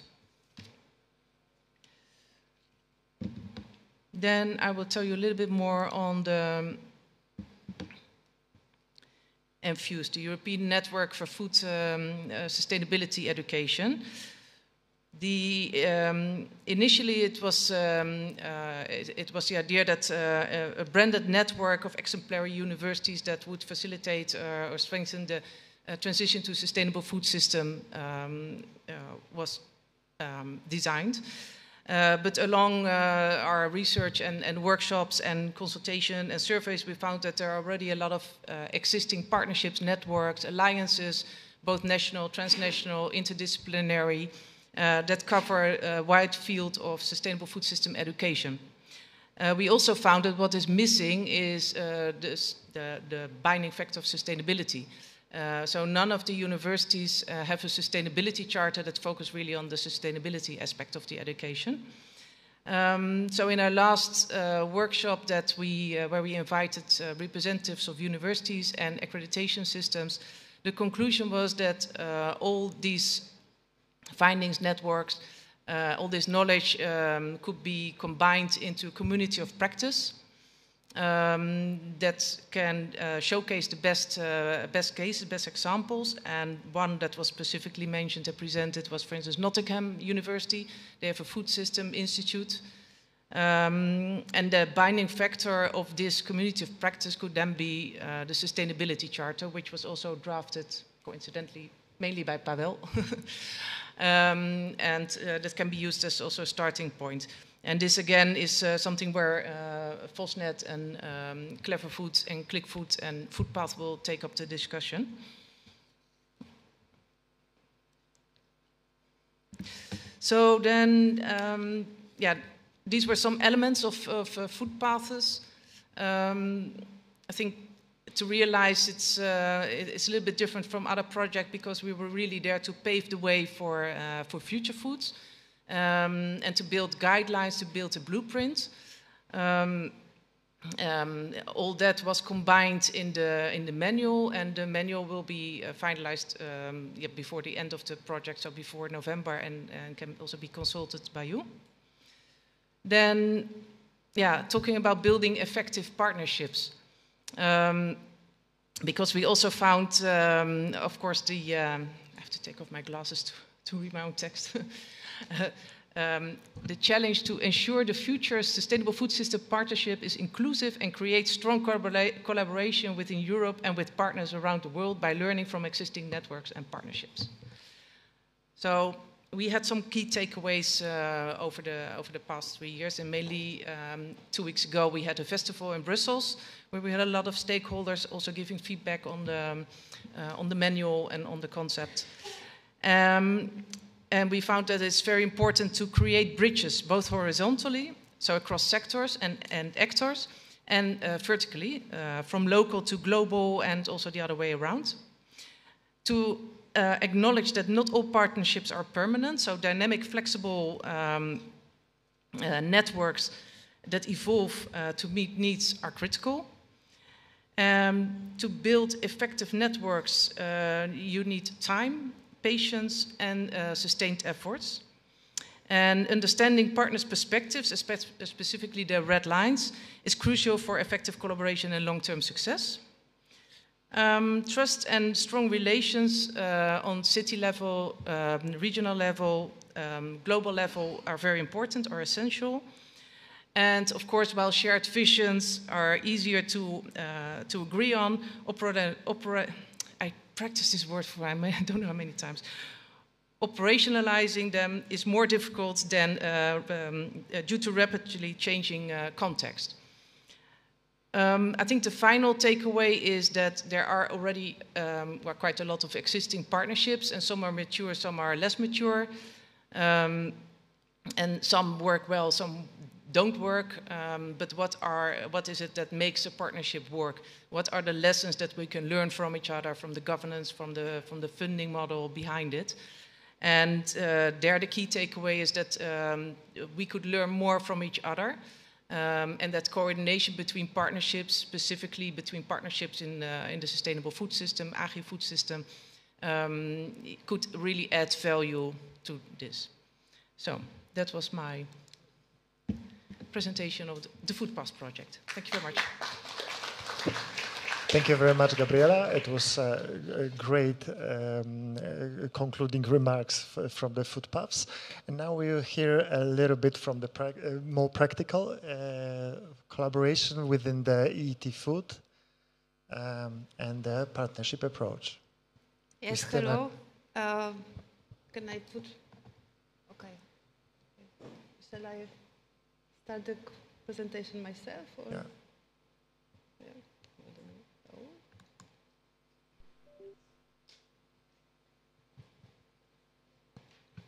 Okay, so we'll wait for the presentation. Yeah. Okay, so I will start maybe. So first of all, thank you very much, Paweł. Thank you, Ministry of Agriculture. Thank you, Justyna, for inviting us here today. And I'm here today to tell you about the EIT Food. Who are we? What are we doing? So I will maybe start, since we are still waiting for the presentation. We are part of the European Institute of Innovation and Technology. This is a body of the European Union based in Budapest. And the role of the EIT is to identify the biggest challenges for the European societies. And one of these key challenges is the agri-food, the access to good, reliable, healthy, nutrition food. So then EIT, when they identify the challenges, they fund the kind of the public-private partnerships based on the so-called knowledge triangle. So we connect industry and science, yeah, to really come up with this, like, as you said, the practical solutions to the big challenges. Yes, and the role of EIT Food is, even though we are called food, we really cover the whole agri-food sector, from farmers to the consumers. And we are a mission-based organization, so it means that everything we do and everything we fund, because we also are the funding body for the Horizon Europe, it has to be under one of the three of the missions. So first mission is healthier lives through food. So this is how the food connects with different, how the impact that food can have on the human health, either in positive way, so like help us to get older in a more healthier way, or the negative impact like the non-communicable diseases. The second mission is the net zero food system. So this is the decarbonization of the whole value chain, so really the farming sector, the agriculture, but also the food production. The third mission is the fair and resilient food system, so it's also, the resilience, we heard lots of time during these 2 days. So this is really how to make the food value chain secure and transparent, so the consumers know what they're eating. And also, a part of the 3 missions, we identify 3 priority areas. So one is when we believe that when we take the intervention, then the change would be the quickest. So this is the protein diversification, the regenerative agriculture, so also the topics that were covered yesterday and today very often. And also the packaging, labeling, so this like to provide the information to consumers. What we are doing in practice, we are this like private-public partnership, so it means that we connect industry and science, the universities, the research centers, the startups, so they provide the practical solutions to the bigger challenges. Because nowadays problems are so complex that no one single organization can really solve them alone. So we are connecting these different actors with the activities that we are doing, like the think tanks, the working groups. We also provide funding, the so-called impact funding framework, where we provide funding for the innovative ideas to put the products or services to the market. We also, the topic of the panel is the science-based, science-based decision making. So we also provided the solutions for the policymakers, which are really like very welcome by them because we are neutral. We are not lobbyists. We represent the whole value chain. We represent the companies, the universities, the research centers. So really like the recommendations that we provide are really like neutral. So this is why they are really, they can be seen as the evidence-based for the decision-making process. I also want to mention, when we talk about the universities and research centers, is that in Poland we have a very good mechanism which is provided by the Ministry of Education and Science, that the partnership fee for the Polish universities, research centers is covered by the ministry. So it means that they can join EIT Food and the partnership fee will be covered by the ministry. So they can access this pan-European community, to have this like the gate open for the Horizon Europe projects, for the proposals.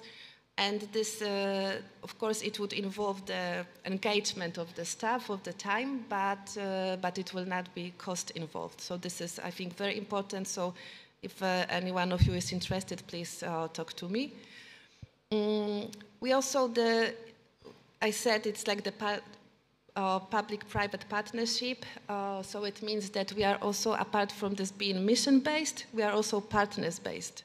So it means that we have the organizations, the strategic and delivery partners who really collaborate with us very closely, who are members of EIT Food. But apart from them, we also open to external world, to external stakeholders, and in total, it's like over 1,000 organizations that we collaborated with in different forms throughout the years. I wanted to tell you the like practical examples of what we are doing and how we really provide the impact. So one is the protein diversification think tank, which was based 2 years ago. We have almost 20 members, the experts from both universities, from the big corporates, also startups. That on one hand, we focus on the policy side, so we provide recommendations for the European Commission, for the national government, how to lead the protein diversification transformation so we can really get closer to the mainstream. On the other hand, we have several Horizon Europe projects implemented now to provide the European Commission, the decision makers, really this unbiased knowledge if it's like the alternative proteins, the novel food, if it's safe, or not, but also we focus very much on the business models. And as we also see EIT Food like the organization that has like a snowball effect, we also this year will focus very much on the setting up of the strategic alliance on biotech in food. So it will be based on the think tank on protein diversification, on the partners we already have in EIT Food, our expertise, but it also be it's planned as the bigger initiative, so we want to engage as well the external stakeholders, and we want to be the leading food biotech initiative in Europe. So I think that I will stop here. Absolutely. This was not an easy task, but but this is like my main message to you. Thank you very much for this excellent. Bravo. Thank you very much for this excellent overview and the practical examples.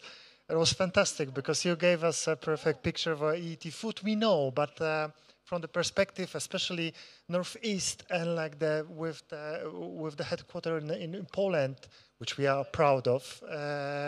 You showed us that you are like on the bottom, working with the practitioners, and this is something like what is the very important also from the perspective of a transformation of the food systems.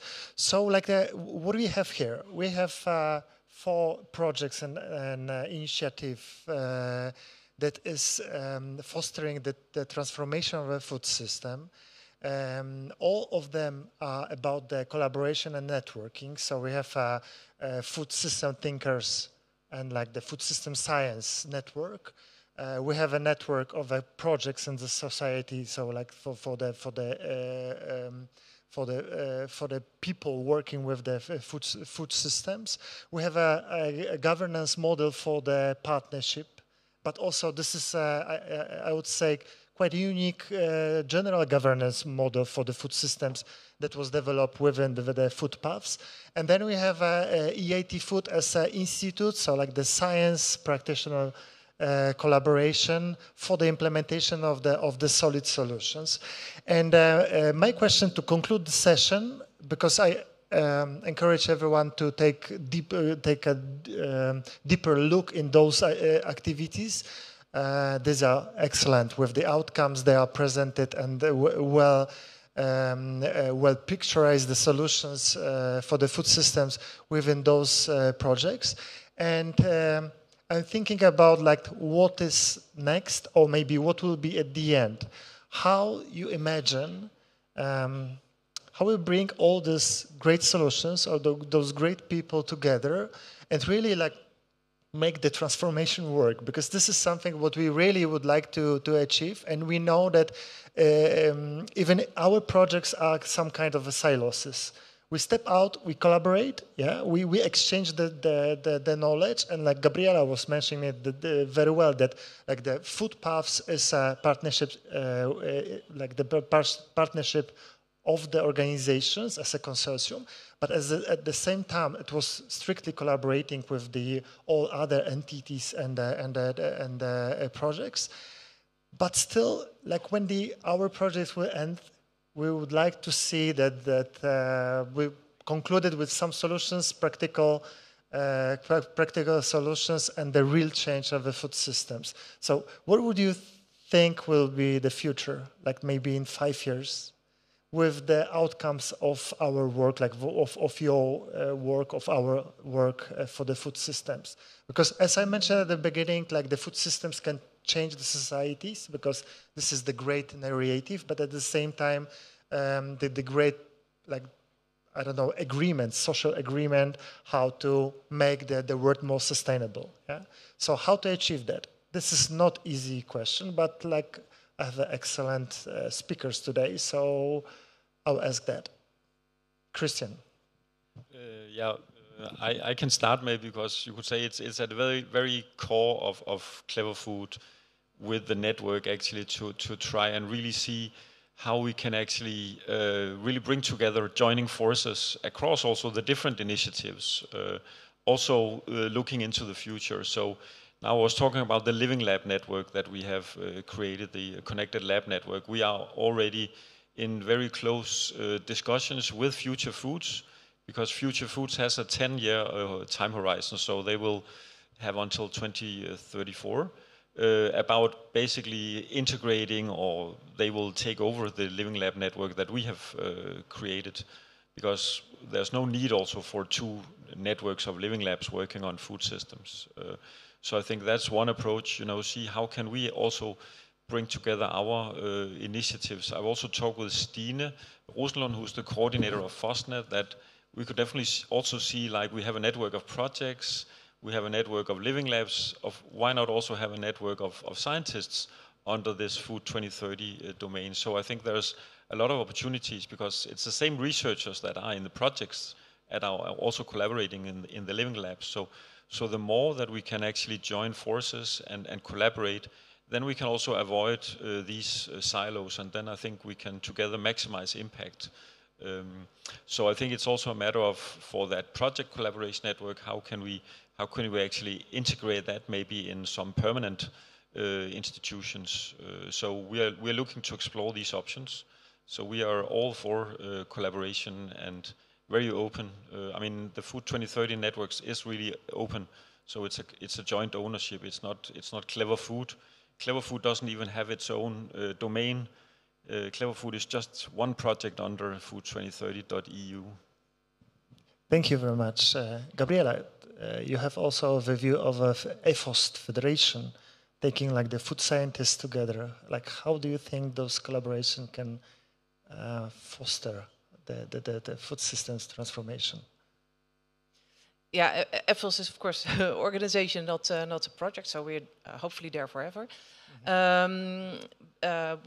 What we do at EFOS is we are involved in multiple EU projects, so that gives us also a good entrance to understand what is going on in the various projects and how they can enforce each other. And bringing back your example of the Food 2030 network and the proposed collaboration, where I think from the Foodpath project we can also include some elements. But another example is, for instance, the Synergy Days.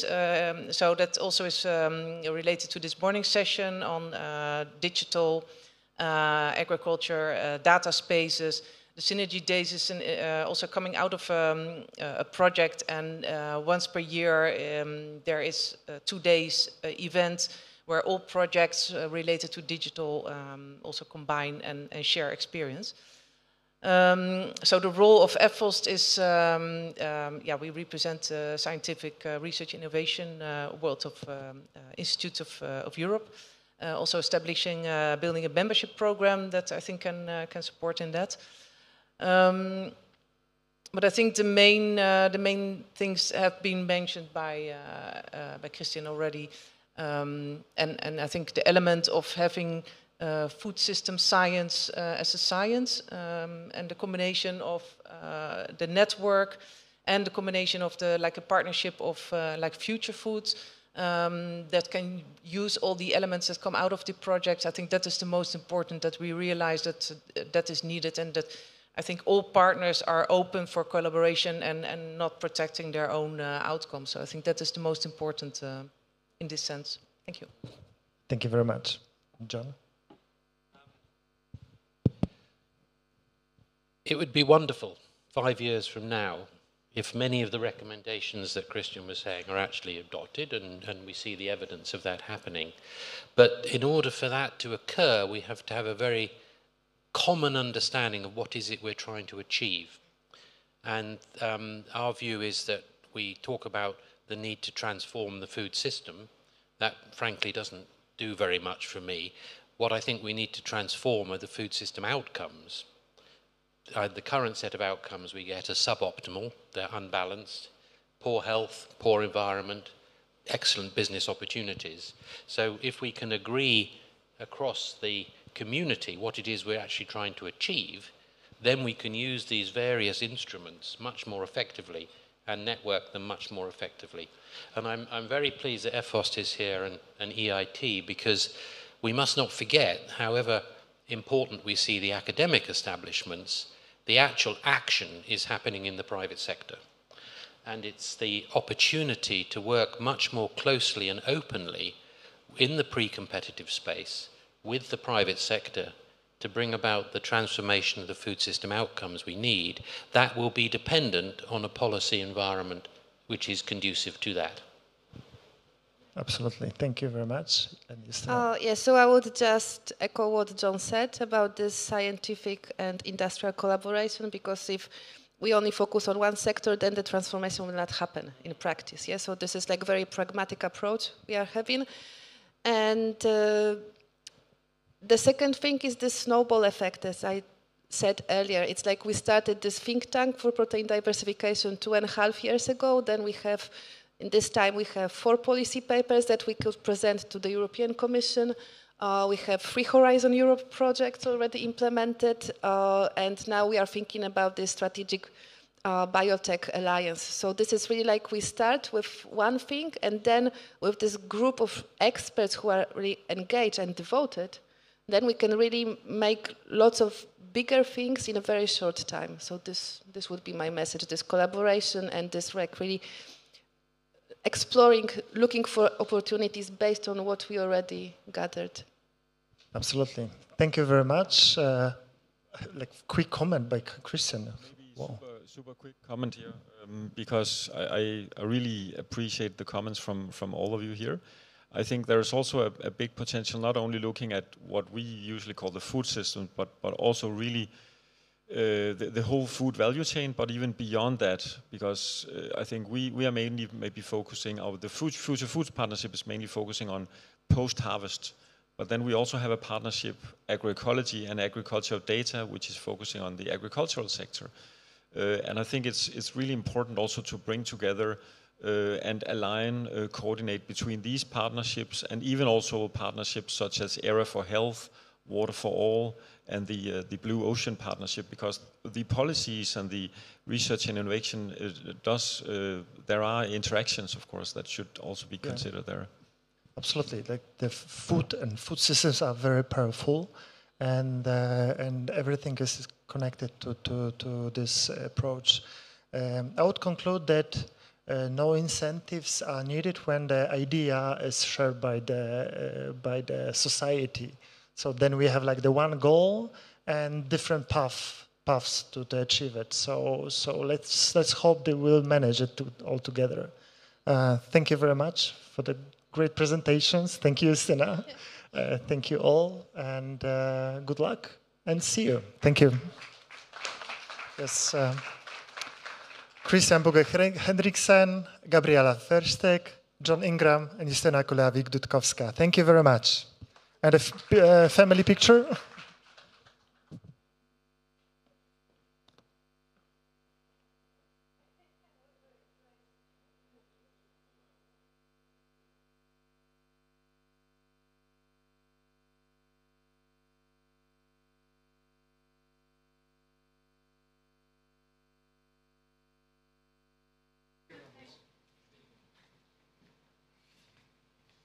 Right, and from this point, I will move to the last session of our conference.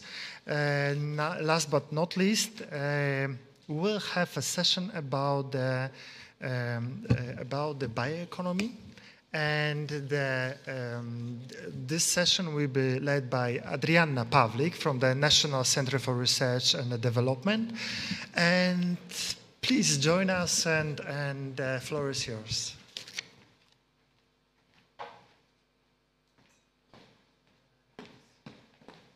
Thank you very much, and good afternoon to everybody. I would like to welcome you to this last session, as it was told by Paweł. The last session is titled Bioeconomy Frameworks, Governance for Bioeconomy. And as I was already introduced, my name is Adrianna Pawlik. I'm representing National Center for Research and Development from Poland. And I will be your guide through this session. We have a very outstanding panel of guests here for today, so please welcome our panelists. Corina Varga. Corina representing one of the projects and also Hungarian Research Institute of Organic Agriculture. Please take a seat. Beata Jurga. Beata is representing Institute of Soil Science and Plant Cultivation from Poland, and also Polish Bioeconomy Hub and C2ACT project. Luka Jovancic. Luka is representing BioEco project and University of Ljubljana. We have Luka somewhere, yeah. And then Damian Kuznowicz. Damian is representing Foundation for Education and Social Dialogue ProCivis and BioBoosters projects. But before we start the discussion, we also have a very special guest, Mr. Tomasz Calikowski, representing the European Commission. Tomasz will share with us what happened yesterday in parallel to this conference, which was the first meeting of CBEJU's Primary Producers Working Group. Tomasz, the floor is yours.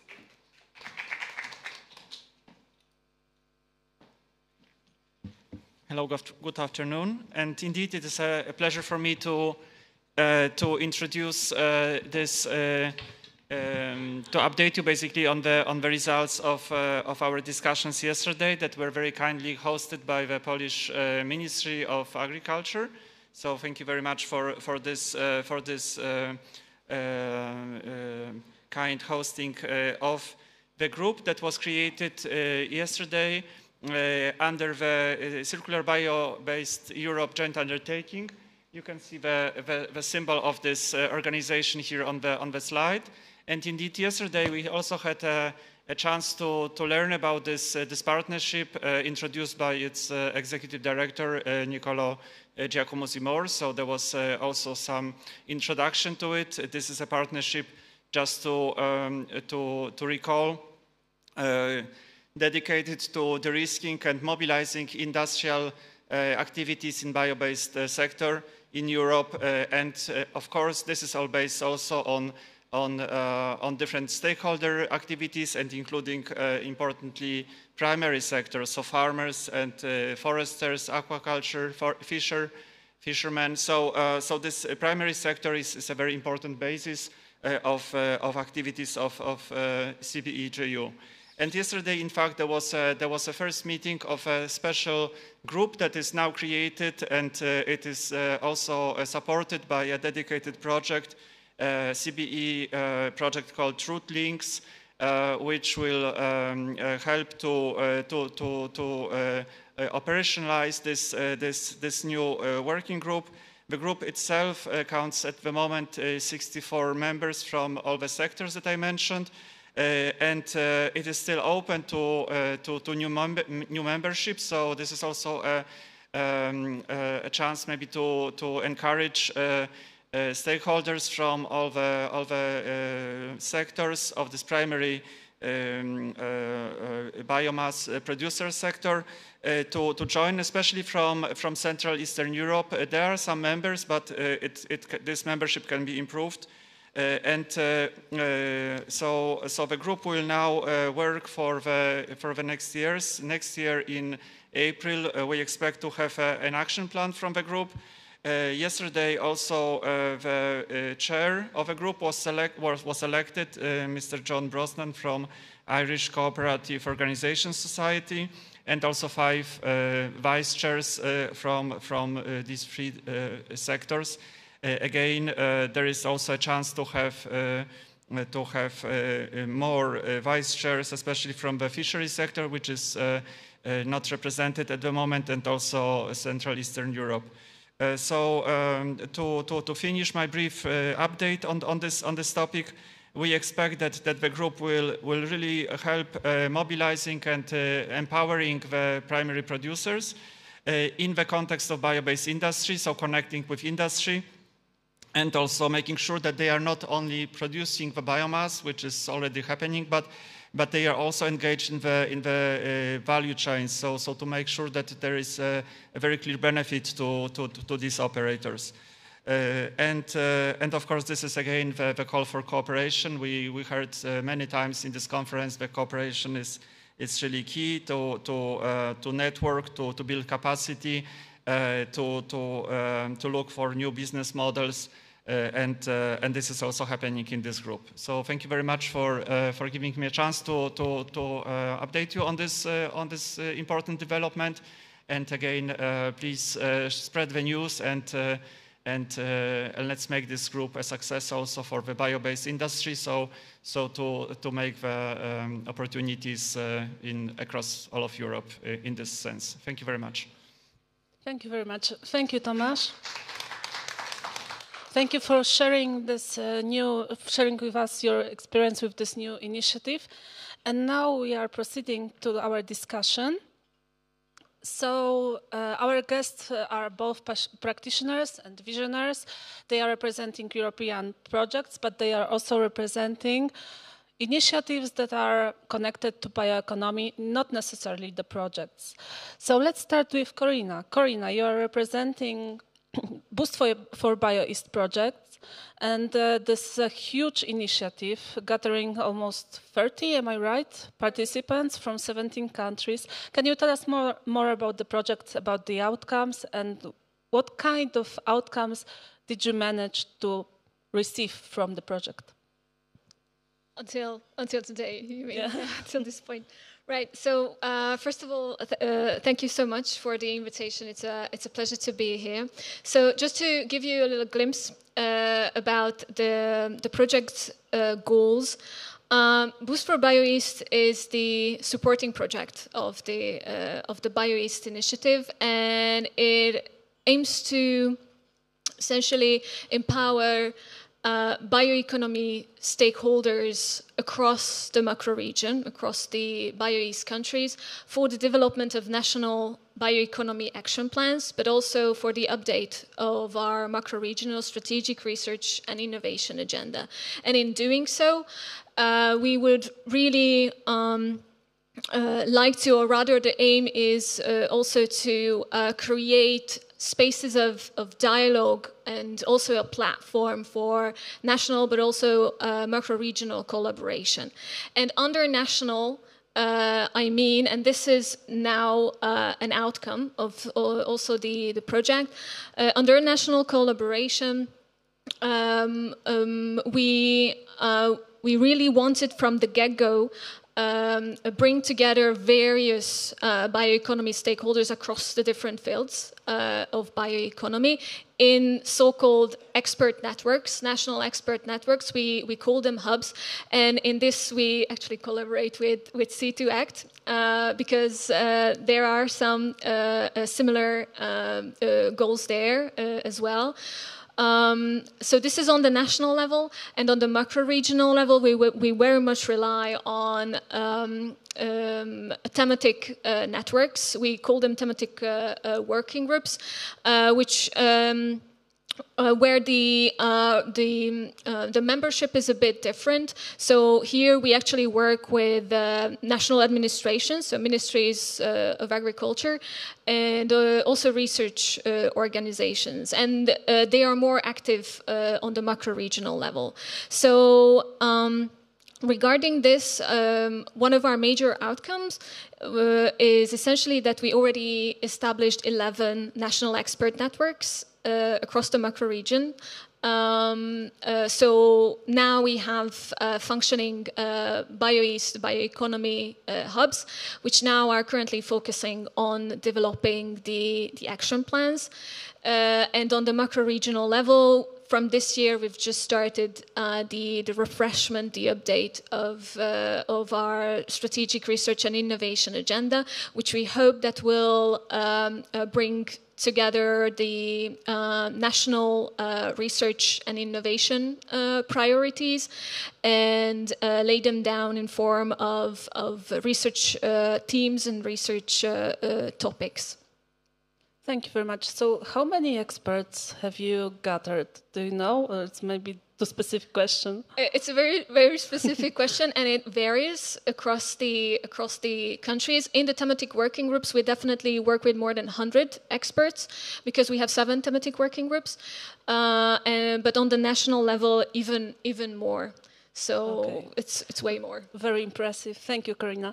So you mentioned C2 Act. So maybe now Beata can tell us more about C2 Act and how this project supports countries in developing bioeconomy strategies, action plans, and connected documents. Okay. Good afternoon, everyone. Thank you for having me. It's my great pleasure to present C2ACT project today. As you mentioned, C2ACT, which refers to the empowering actually, Central and Eastern European countries to develop roadmaps and strategies for bioeconomy development. And we designed the project itself in a way to focus on supporting different countries. C2ACT connects 10 partners of Central and Eastern Europe, from Bulgaria to Slovenia. And our aim was to support them in very tailored and context-specific way to create this. So we support countries in creating strategies, in creating roadmaps, and we believe that we can do it in different ways. I mean, we create national in each country with a very bottom-up approach. So in Polish Bioeconomy Hub, we gathered almost 55 partners from industry, academia, civil societies, innovation leaders, to create this vibrant environment, ecosystem, to create ideas, to validate them, to talk about challenges, barriers. So this is the one way, but the other way to support countries is to learn from so-called front runners. So not to left anyone behind. We have Netherlands, Austria, and Finland as kind of model countries in creating this bioeconomy strategy. And we learn from them through workshops, through training. In general, this is the capacity building in each of the project partner country. And what more I can say is that we believe this 5 helix of innovation, that innovation can be really successful and bioeconomy could be improved when we gather policymakers, science, education, civil societies, and industry. I believe I forget them. So we believe that innovation in bioeconomy fields could be transferred to these ecosystems. So this is the other way of supporting countries. In general, C2ACT aims to equip countries with different resources in terms of people, but also structure.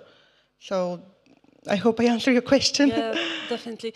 Thank you very much. So I can confirm, being on the government side, that we cooperate very closely with the hub and with Beata and her team. Yes, and if I may, just one more thing. I would like to kindly invite you to see on your own eyes what kind of energetic and creative environment we were able to accomplish. By scanning this QR code, you will be transferred to see some very short video from our meeting with National Center for Research and Development. So please. It's worth it. So I also recommend that you watched. Okay, thank you, Beata, for your insights. And now you will be talking about another project, which is project called BioEco App. Luca, can you tell us more about the project, about the outcomes? Okay. Well, there are some short bullet points. It's a bit different project. It's far from research. It is on the, let's say, citizens' engagement into circular innovation. And for somebody like a researcher, it's quite a challenge, to say so. So we have with Horizon previous and Horizon Europe now, we have accustomed already to work, for instance, with final users like industrial stakeholders.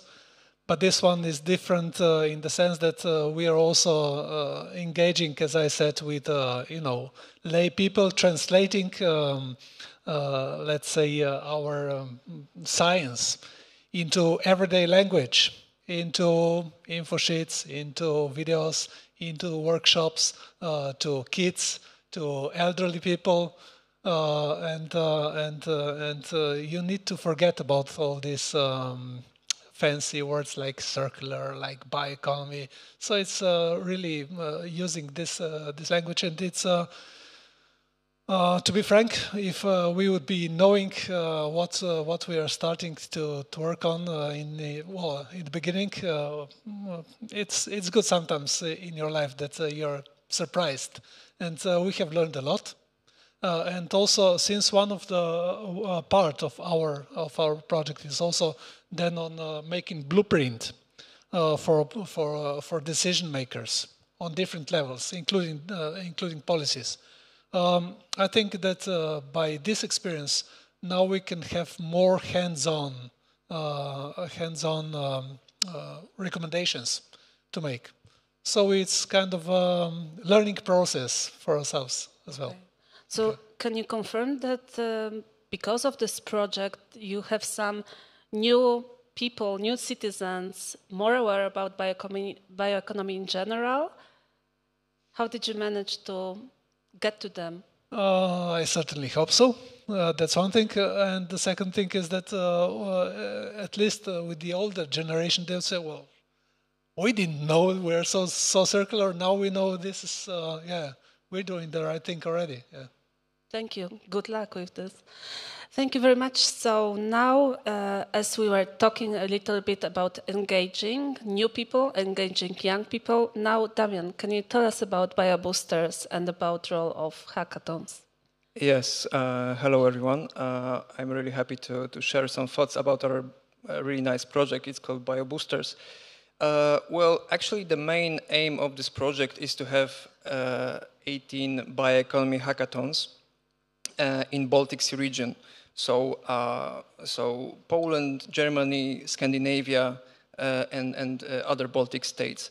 Well, maybe in the beginning I would like to explain that this word hackathon, because usually we connect it with AI or IT or programming and whatever. And this is in our project, it's like more connected with open innovation processes. What do I mean by open innovation? So the usual thing is that companies do R&D very often inside. Let's say it's an internal process. And open innovation is all about that company brings to the public his problem, challenge, some related to technology, to waste. And we are looking for best available solutions provided by startups, innovative SMEs, and so on. And this is like a hackathon. And in our project, we are testing this model of how it works if we, within bioeconomy, circular bioeconomy, we find a challenge, real life challenge, which is really important. And with our partners, we are seeking for best available solutions. And in the end, the company, because actually the whole process is about 2 months, then in which we formulate a challenge, we're seeking for solution providers, we're selecting them, and in the end, it's like a 2-day event of hard work with mentors and with a change provider, so the industry player, and in the end he picks the best one for his conditions, let's say. So it's a really, I must say, I'm involved in projects for many years, and this is like the most practical, most hands-on project I've been in, because it's really like you have really life challenges. You have like really innovative SME startups and so on. And the outcome of the project is actual collaboration, business cooperation between the industry and the startups. So basically, we are in our project. We are testing this model, and actually, like the outcomes, another outcomes of these projects, that we are building a network around. Let's say our challenge providers and solution providers. We already have over 250 entities involved. So really nice innovation ecosystem around Baltic Sea. And another outcome is that we already, in our partnership, which is like 9 entities from Baltic Sea region, we already provide this hackathon as a service on the market. So it's like a really great example of how project can actually, you know, provide the value to the industry, but also be of value to the partners engaged in cooperation with business. Yeah, so basically that's the idea. Thank you. So are the enterprises that are applying, that are doing the hackathons or proposing the hackathons, are they obliged to implement the results of these hackathons in practice? Yes, well, we are not that lucky that they are applying for the hackathon, so we have to find them. But we already have like a large network of companies, so we found them and we work with them to identify the challenge. So yeah, but in the end, the decision how the cooperation will proceed, it's like the company decides, okay? Because we had like different cases, because usually it ends, okay, we have this kind of solution. With the winner we will cooperate in terms, we'll develop some R&D project together, or we will do feasibility studies, or we just buy the technology from the solution provider. So it's like we are not interfering in this let's say further cooperation, but because it's like it's typical business case for this industry players. So we're just supporting the process, just to find the perfect match, and yeah, so yeah. Understood. Thank you very much. Okay, so before we proceed to the next part of our discussion, first of all, I would like to make you very comfortable as our audience and assure you that you can ask questions if you would like to. If you have any urgent questions, just let us know. We will be happy to answer them. I'm speaking on behalf of our experts, of course. But before we proceed, since we are lucky to have Tomasz with us, Tomasz, can you share about something about the new policy documents that we are all waiting for, mainly Biotech Act and the new revised bioeconomy strategy?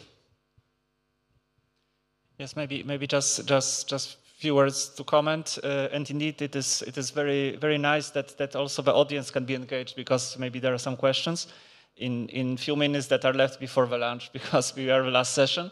But I think indeed this is very important that in the bioeconomy strategy that as you know is being now updated, and I hope that you all had a chance, and maybe if not yet, but to really benefit from the opportunity of a public consultation that is still ongoing, and until, as you know, 23rd of June, so still a few days to go, on the topic of both regional bioeconomy and also the governance of bioeconomy, because I think all the session and the discussions shows really that without being local and without engaging society in this process, really we cannot really talk about any inclusiveness, which is crucial in this process, and it also is about really engaging all stakeholders, and from industry to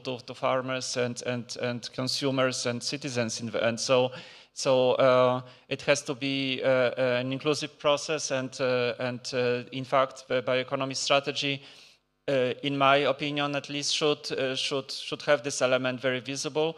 Whether it is a separate chapter or is it included across different elements that are there, this is still of course to be seen. When it comes to biotechnology, Biotechnology Act is of course also a topic in which the society should have some say, because this is potentially a controversial topic to some people.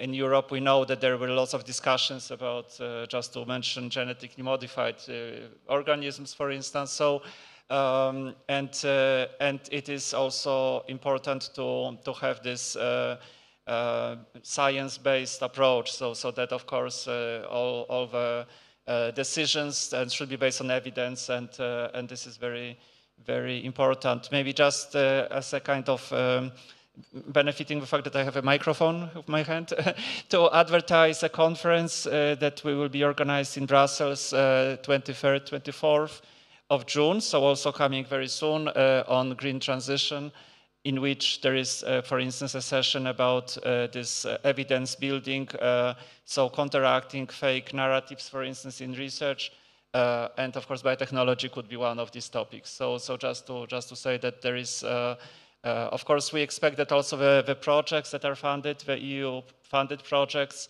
also help to communicate really pass the messages, and I think this is always requested and always necessary to have this dialogue with society on all the levels, to also have policy recommendations back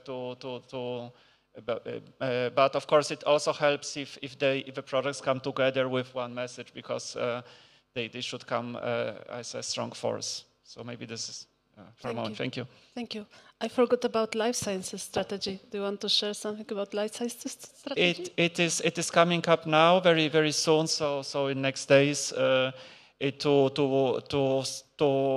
showcase the strengths on because of course in Europe we have a lot of strengths in terms of research, but again it is more to translate the results from this research to impacts, and to support also the infrastructures and life sciences. Just to recall, the previous European strategy that had in the title Life Sciences was going back to 2002, so more than 20 years ago. So this was also about biotechnologies, and the world has really progressed, of course, since then. So it was really very timely to have this. These strategies. Also the biotechnology and biomanufacturing communication from last year, also not to forget about this one. So also this prepared the ground for this, I would say, acceleration, because of course European Union is not alone in this process globally, so we have strong competition from other regions globally, and it is really necessary to advance and to have everyone on board as well. Thank you. Thank you very much. Thank you, Tomasz. So let's get back to the projects, because as you mentioned, the policies are very important, but the ambition of many of these projects and many others is to translate the results of the projects into policies, or in general into practice. So it is an open question to each of you, to all of you. Can you share some examples from the projects, maybe that one you shared already, but maybe others, that proved that policies can be made with use of results of such projects, with use of the outcomes of such projects? Who wants to start? Maybe I will just share some thoughts at the very beginning. So, indeed, translating any project outcome into policy is a challenge. From C2Act, we know about this translation gap, that research outcomes are often fragmented, very context-specific, and tested for given region. So to scale it up, policymakers, understandably, have some concerns, as they should be. So in order to overcome those challenges, one of our idea is to work within we call it ecosystem of innovation. So we gather all of the stakeholders from the very, very beginning, including policymakers. So they are, first of all, aware of the outcomes. They know how they were built, and they gave us some signals when the window of opportunity to incorporate those research outcomes are available. So from Polish bioeconomy hub, but also from Jung's experience, we know it's very crucial to jump into this window of change. In example, when some legal frameworks are revised, or some 4-year period is ending, then it's then science and like project managers should have presented to the policy makers outcomes, results ready to be translated into policy. And the language and communication, because for policymakers to feel safer in implementing research outcomes is to have them some kind of anchored in the existing strategies. EU Green Deal, on regional level, it could be like smart specialization strategies, yes. So this is very important, and what we found also very useful is embodying agents of change, let's call it like this, into existing institutions, because they know people who knows people, and they know when and how to communicate these research outcomes. Could you give us an example of such agent of change? Agent of change. Agent of change in general are the ones who are creating innovation or are very good in delivering it.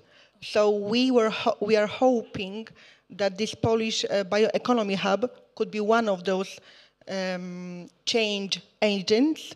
But again, we are anchored in the Jung's structure. So we know people, we have some capabilities, and this is very useful in communicating research outcomes to the policymakers. Thank you, Beata, for sharing Polish perspective. Do you want to maybe share Hungarian, Corina? Yeah, rather project-wide perspective. So I can only reinforce what Beata mentioned. So also in our project, Boost for Bioeast, it was a prerequisite from the very beginning that policymakers are involved in the hubs. This is very important. There are no hubs without policymakers currently in the Boost for Bioeast. So this is an added value for the project and also in C2 Act as well, because this is how we can actually ensure that all the needs and the demands from the side of the administration, from policymakers, through participatory processes that we apply during the development of the action plans or the strategic research and innovation agenda, are actually there.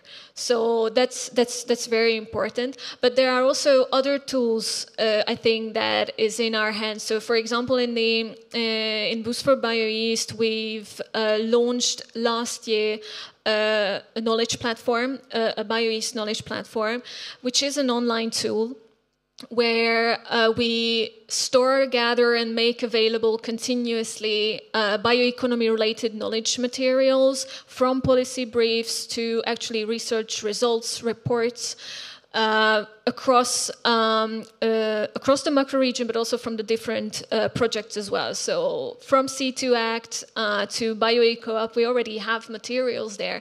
And we advertise this targetedly to the policymakers, so they can actually reach out to this platform and download anything based on priority searches that they apply on the platform. So this is also another thing. The last point here, I would just like to emphasize the role of the National Action Plan. So our project is very ambitious in this regard, because we really aim for official adoption of these action plans.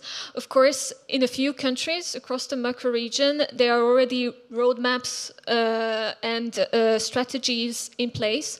And in some cases, we can only identify, together with the stakeholders, gaps that can enrich these action plans and strategies, or rather roadmaps and strategies on the long run. But this is also something very, very tangible that the administrations and the policymakers can actually use and build upon. But do you think about the regional strategy also for the macro region, like the whole Bioeast strategy for bioeconomy in our region, or is it too much? I think the first step is to do it on the national level. I think that's priority. all countries should decide and agree what are those priority sectors that they would like to address. And maybe from there we can move towards a more macro-regional perspective. However, I would still like to emphasize the role of the strategic research and innovation agenda that's macro-regional. So that's not really national, but that's macro-regional. Okay, thank you very much. Does anybody else want to share? Okay, thank you. So Luca, the floor is yours. Yes, I'll be changing the perspective a bit. For instance, if I'm sharing the experience of this bioeast of bioeast project, this one is our way of approaching towards towards this citizen engagement was quite grassroots, so to say, bottom up. We liaised with National Rural Development Network. So it's kind of equivalent, so to say, with on European level, it's ELART. So they're representing the local action groups, which are very important in terms of bringing, let's say, the policies closer to local communities. And actually, all our engagement activities were through their network. So this each activity got the echo around the network, and we are also present now in their weekly news. We are providing them some fresh cases that they can find in the neighborhood. So I think it's quite important so that this initiative for circular, let's say, for more circular thinking in policy shaping comes from the bottom. That's even more important with countries with less stable governance, so that it's actually the voters that demand it. So I think this is quite useful. Yeah, thank you. So from what I'm hearing now, listening to you, the bottom-up approach is very common, and I wouldn't expect our citizens to have such a strong voice. So it's really nice to hear that they are more aware about bioeconomy and they want to be involved. Do you want to share some? Okay. Yes, I just maybe one comment from my side, because my project is not really focused on to impact the policymakers maybe, but maybe my general observation in this topic. Well, there are so many projects and so many outcomes, and if you go into going through the outcomes, I mean through the reports and so on, you have ready best practices, gaps, I don't know, potential in every, I mean mostly in every area of economy, also bioeconomy and so on. So I think, and it's public, it's available, yes, on Cordis or other platforms. So I think the building blocks are there.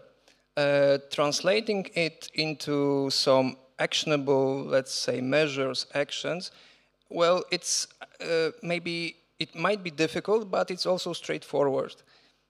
What maybe I am missing in this whole equation, let's say, maybe we should also consider this element why we are doing this, okay? Because we have the tools, we have the building blocks, but we have to answer ourselves, I mean policymakers, whether we want to increase competitiveness, whether we want to increase the use of biomass in national level, increase the number of SMEs, increase the income, or increase the taxes, whatever, okay?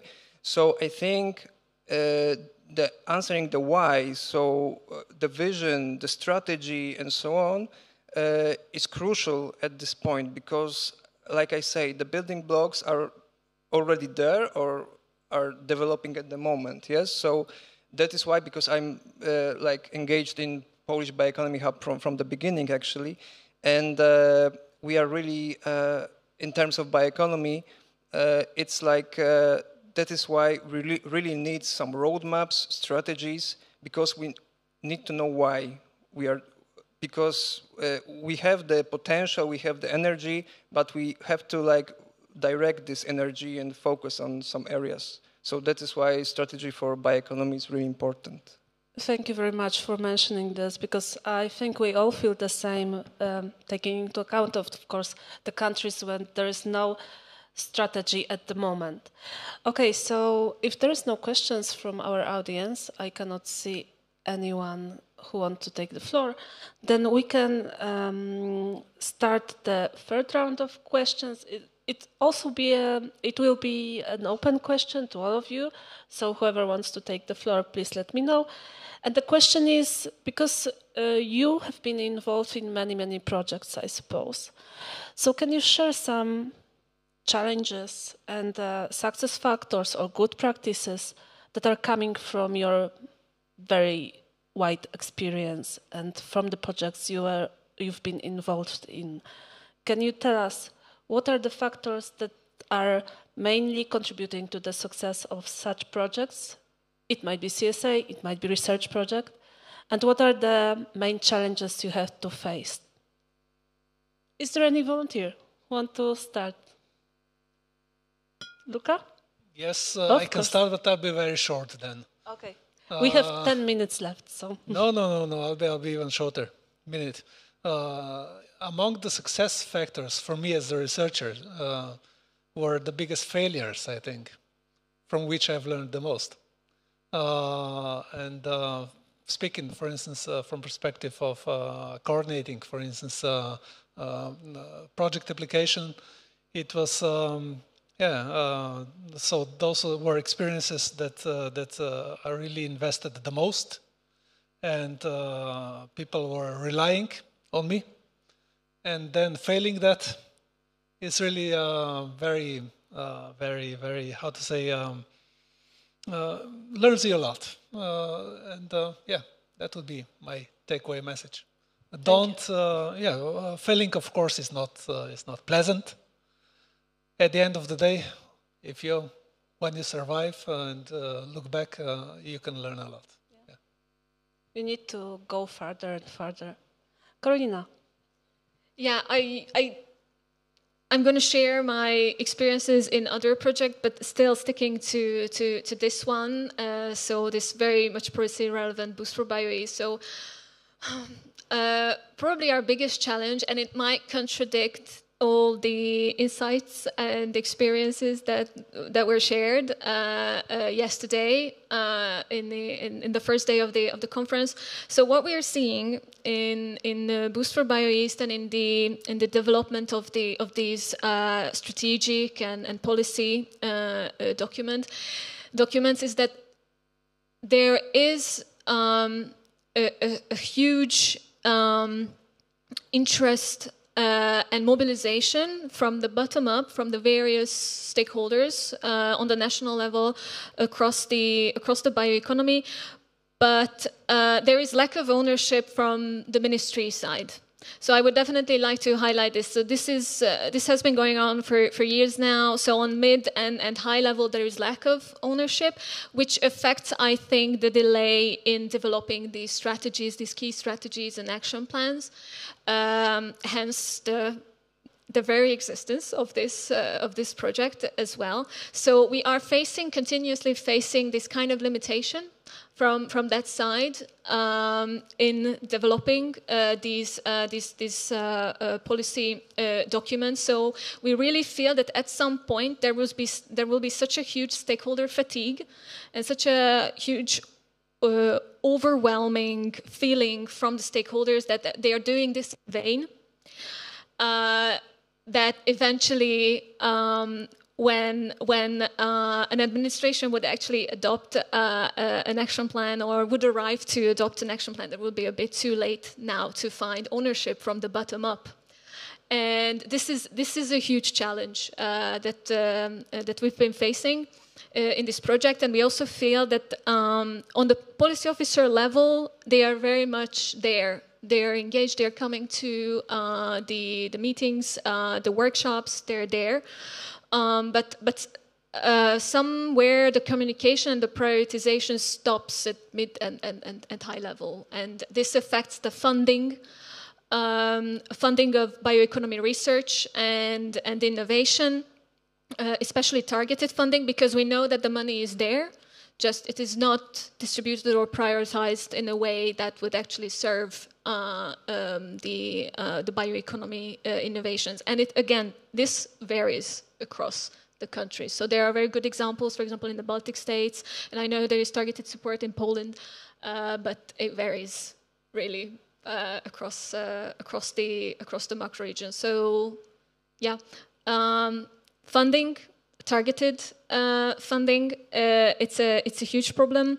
Another challenge I would like to highlight, again connected to the funding, is that we really see now in the macro region that the funding is still targeted to those innovation and research projects or partnerships that are still working in the domain of monodisciplinarity. So we really have to shift the focus towards inter and transdisciplinary innovation projects. And for this, we have these national stakeholders network now that can bring in the intellectual resources to do so.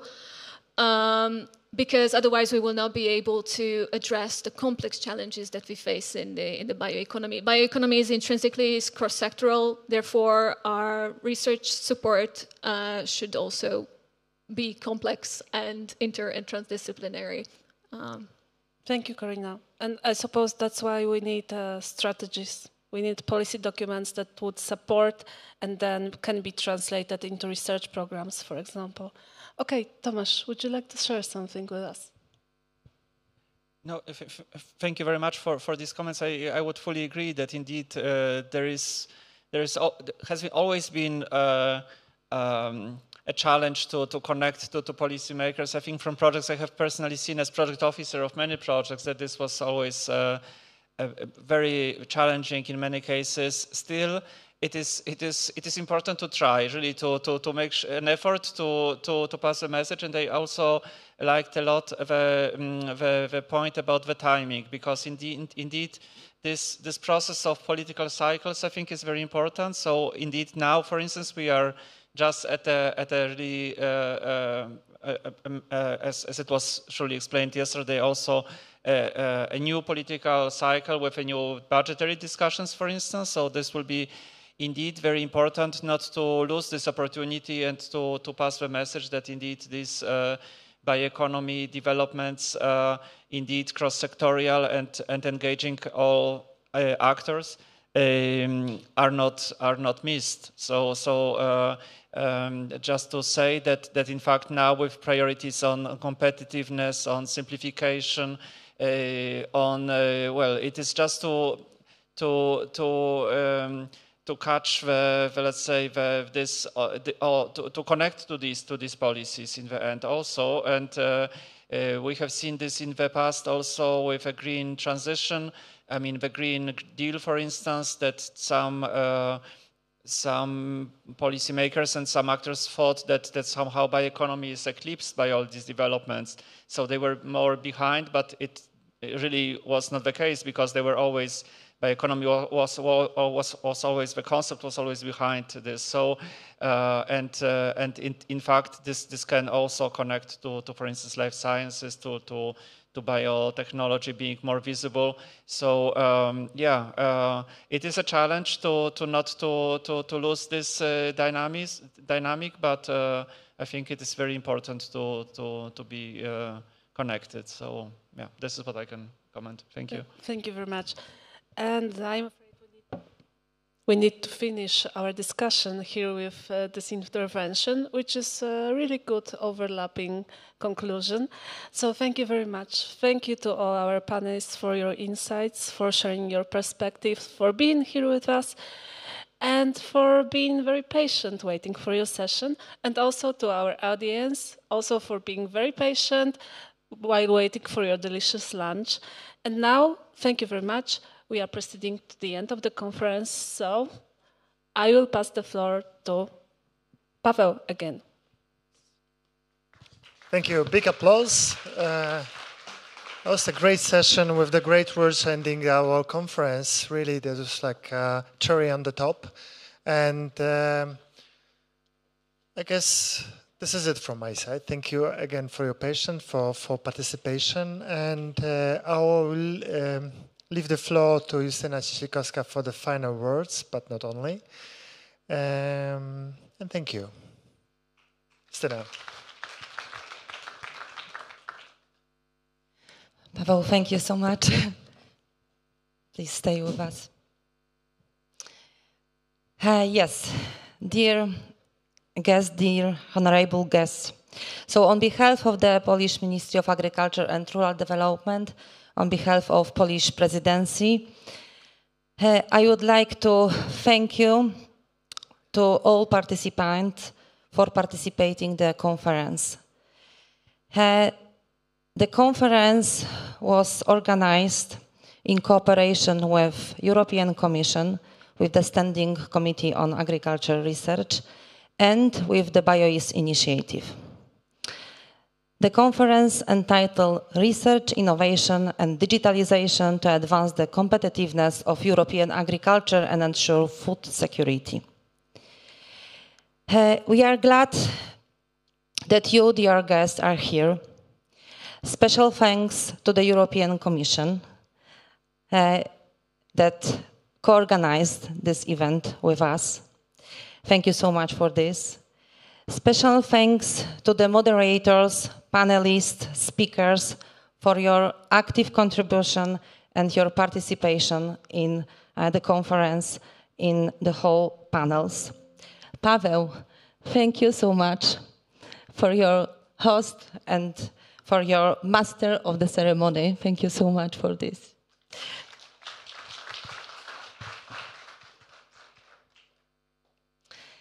Yes, 2 days of the conference are behind us with the great policy and practical sessions and discussions.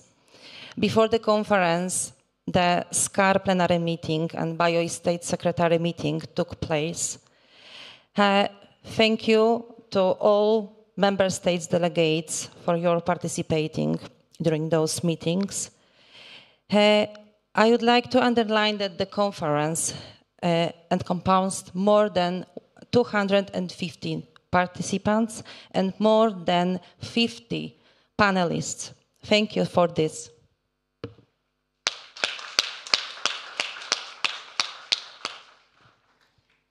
And ongoing, we are going to summarize this conference and outcomes. The report after this conference will be presented with key messages during the ongoing Council, Agri-Fish and Fisheries Council meeting that will be at June in Luxembourg. And I would like to say special thank you for our special honorable guests, to Director Mr. Christian Paterman, and I would ask you, and could you be so pleased to share and give us the final reflections.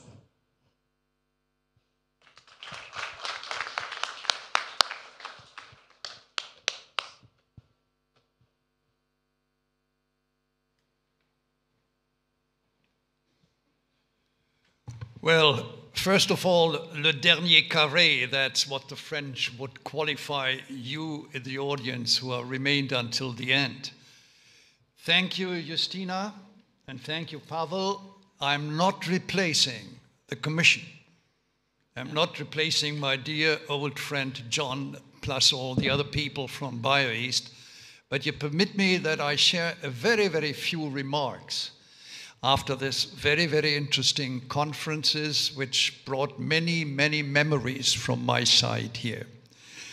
We are in the 20th year celebrating the beginning of the knowledge-based bioeconomy, because we started with that in September 2005. And therefore, I'm extremely personally pleased to see that today, 20 years after that, all over Europe, and now particularly in the EU, in the EU presidency state of Poland, this is so popular and so much a topic of discussion. When I listened very carefully to the high shot, the big shot discussions yesterday, and now the really grassroots discussions today, there are very few comments I'd like to make. First of all, many, many true things and correct facts and figures have been mentioned. But, and there remains always a but, there's one point I'm missing. Who is in the center? And in the center is man, woman, us. And therefore, in all your activities, dear friends, don't forget to use a language you, as you are privileged by your education and by your outside and also by your visions, etc., you are really privileged. The rest of many, many, many of your colleagues, they are not. Therefore, please use a language which they understand. Be practical. Use narratives. Don't be high-handed, but don't be a missionary, but be a servant. You know, there was the question of the why. And really, this is a very important question. Why are we doing all this? We were very humble 20 years ago. And Andrzej Cimaszko, who was the national point of contact of Poland that time, is sitting here. He will be my witness. You know, we never thought that the use of the biological resources would be a silver bullet, would be replacing sustainability, which was unknown at that time. You know, we were simply thinking, if we make use of our knowledge, of the progress of what we learned on the features of biological resources, then this might help in coping with the challenges of tomorrow. Full stop. And if you're going ahead with that, please, don't forget also a second point. And that is, in the end of the bioeconomy, as it is an economy and not an ecology or a vision, etc., must be a product which is also affordable. Food is not only there to be ecologically nice and healthy, it must also be affordable. And that is a very important feature in your work. And if you sometimes think about that, beside looking on man and woman to be the addressee of what we do, that would be wonderful. And a third point, you rightly are pointing out at the fact that in particular in ministries, but also in other authorities, you know, people are not that knowledgeable, and we have tremendous problems in letting them understand what the bioeconomy is, because the bioeconomy is the most complicated and complex economic model we have, if we like it or not. And therefore, you should think about, also for the strategy to come, on something which I found extremely appropriate in Bavaria and Baden-Württemberg in Germany, in their Länder region, in their regional strategies and action plans, namely to fund also the coaching and instruction of those people in the public services who are responsible for giving licensing plus, and to coach teachers and books for teachers, etc., because that's where the knowledge starts. I will leave it with these three messages which I had expressed yesterday 3 wishes. I'm keeping them up. I'm very grateful to, in particular, the young generation that you have taken up what we, the old people, you know, were preaching 20 years ago. Thomas was absolutely right. 2002, I was responsible for that. We had already a strategy on life sciences and biotechnology for Europe. You know, now, the year 2010, that was forgotten. Now it's being revitalized. Good luck to all that. Again, thank you very much, Dziękuję. to Poland for organizing this meeting, and to all of you professionally and professionally, my best wishes. Thank you.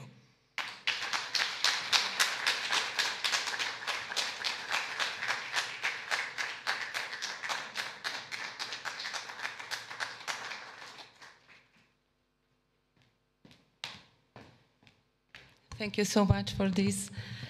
Dear our guest, so we would like to invite you for a lunch. There we could continue our fruitful discussion. Thank you so much again for your participation.